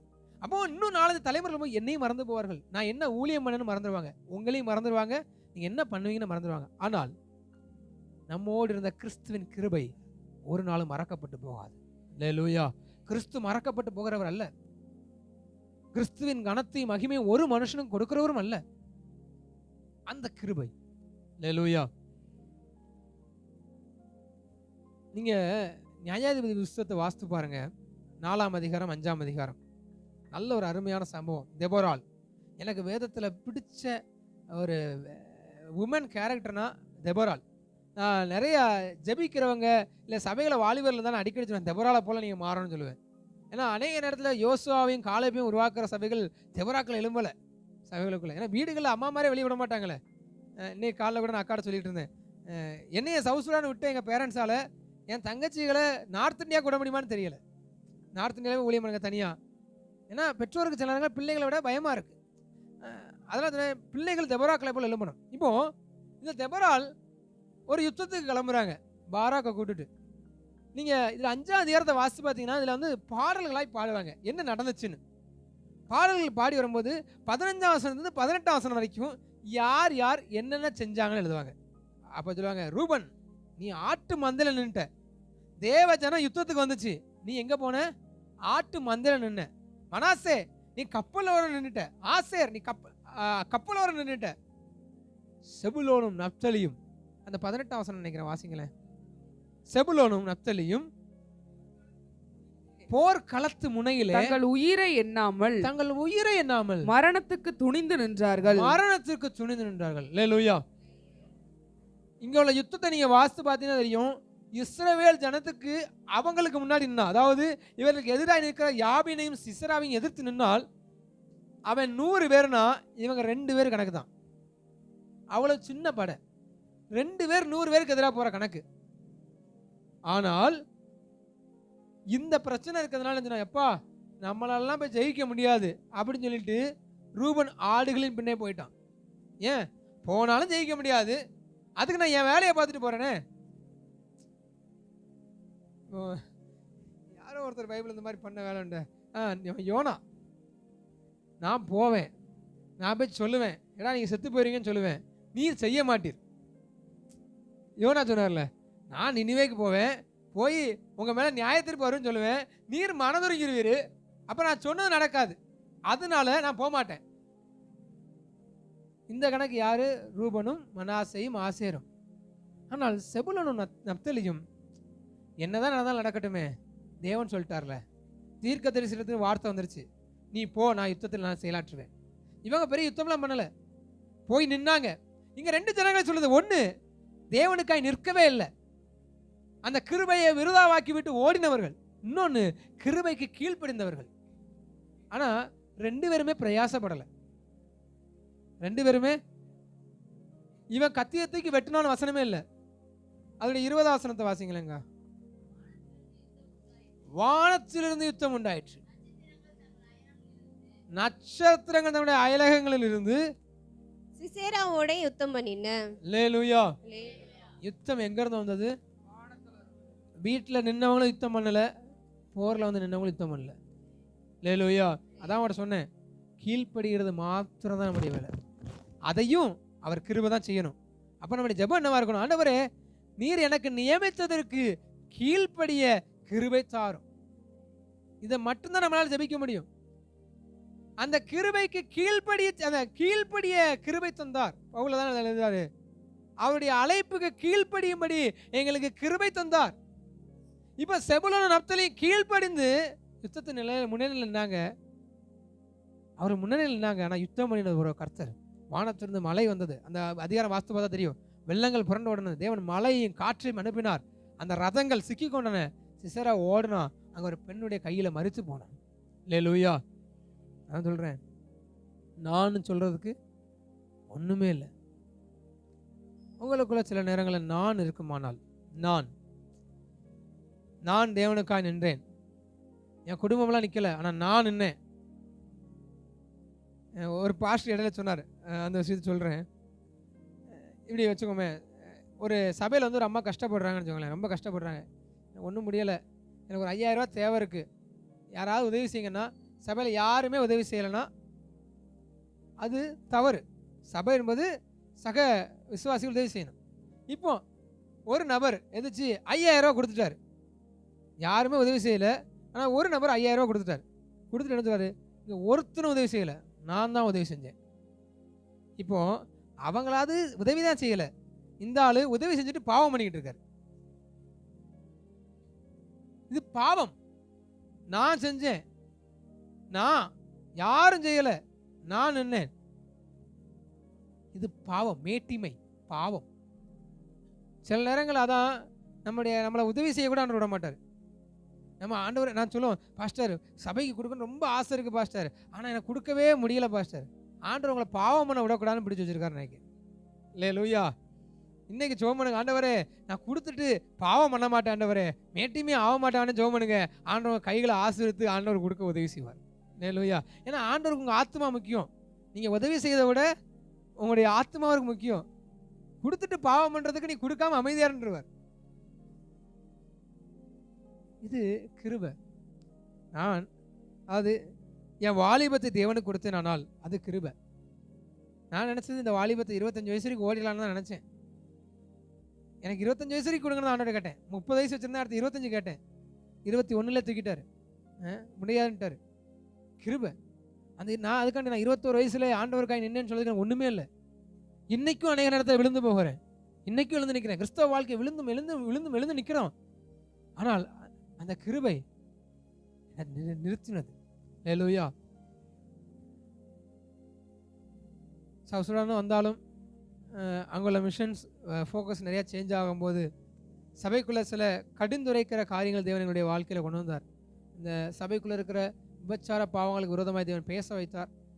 பேசும்போது சபையினுடைய சபை அதற்கு ஏற்றுக்கொண்டாலும் சபையின் தலைவர்கள் அதற்கு ஏற்றுக்கொள்ள முடியாத சூழ்நிலை வந்தபோது, ஓகே சபை ஊழியம் பண்ண முடியாது, சுவிசேஷம் மட்டும் அறிவிச்சிட்டு போங்கன்னு சொல்லும்போது, ஒரு நாள் சுவிசேஷம் அறிவிக்கும் போது நாங்கள் நண்பர்களாக போய்ட்டு ஊழியம் சொல்லிட்டு வரோம். அப்போ ஒரு பிரதர் அழுதுட்டு கேட்குறாரு, நான் என்ன செய்யணும்னு சொல்லுங்க, நான் என்ன செய்யணும்னு சொல்லுங்கும் போது சபைக்கு கொண்டு போக முடியல. ஏன்னா சபை பாவத்தின் உச்சகட்டத்தில் தான் இருக்குது. ஏன்னா கலாச்சாரங்க பேரில் சபைகளையும் பாவங்கள் இருக்குது.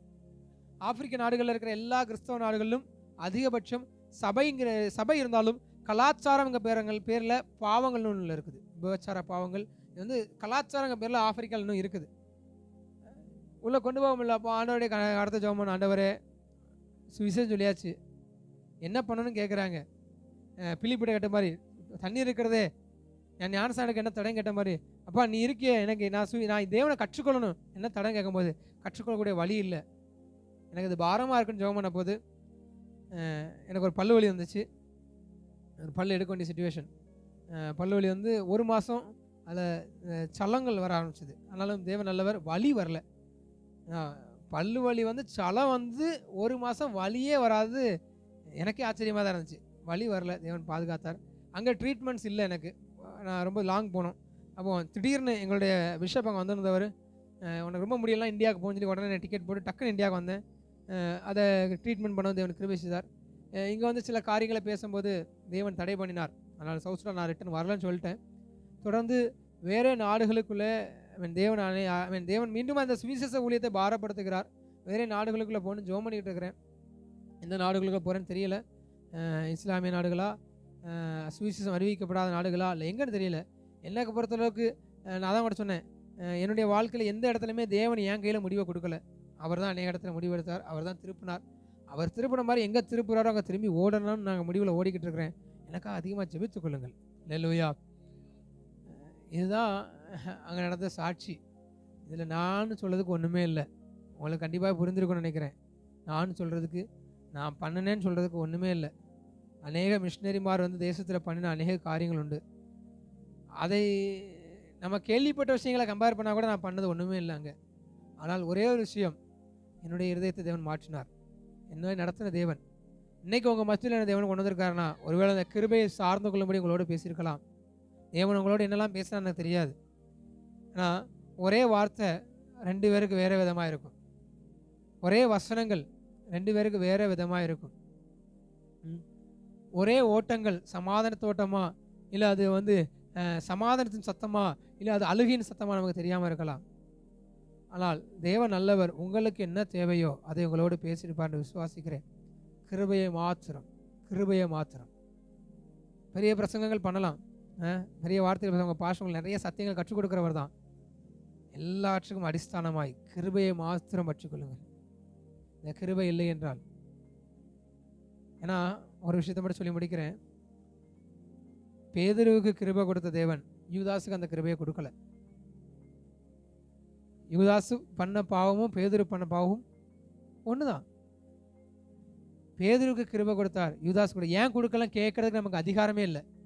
ஏன்னா அவர் உருவாக்கினார், அவருடைய நாமத்துக்கு உருவாக்கினார், அவருடைய ஆளுகை. என் ராஜா, அவர் ராஜாடமே கேள்வி கேட்க அதிகாரமே கிடையாது. அவர் தமக்கு சித்தமானவன்னு செய்கிறார். அப்படி ஒரு கிருபையை கொடுத்து நம்மளை கொண்டு சபைக்குள்ள வச்சிருக்கிறார். நம்ம நல்லவர்களும் வைக்கல, பேதுருவை போல பல தடவை நம்ம பண்ணியிருக்கோம். யூதாசை போல கூட பல தடவை பண்ணியிருக்கிறோம். நிறுத்திருக்கிறார். ஆனால் அந்த கிருபை இன்னை வரைக்கும் நம்மளை விடலை. இந்த கிருபை மற்றும் பற்றிக்கொள்ளுங்க. அதிகமாக ஜெபிக்குது, ஆண்டவரே இந்த கிருபை எங்களை இன்னும் தாங்கட்டும், இந்த கிருபை எங்களை பலப்படுத்துகிற கிருபை எங்களை நடத்தட்டும் ஜெபம் பண்ணுவோம். கர்த்தர் பெரிய காரியங்களை செய்வார். தேவன் தாமே இந்த வசனங்களை கொண்டு உங்களை ஆசீர்வதிப்பாராக. ஆமென். ஜீசஸ்.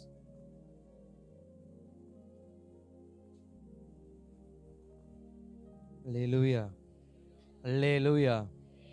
நான் பிரசங்க ஆரம்பிக்கிறப்பே சொன்னேன்னா என்னைய மாதிரி ஒரு பேச மாட்டார் அப்படின்னு வித்தியாசமாக கொண்டு போனாரா? ஏனென்றால் அழைப்பு வித்தியாசப்படுத்தும். அல்லேலூயா. எனக்கு சபை அழைப்புனா எனக்கு அப்படி வார்த்தை வரும்.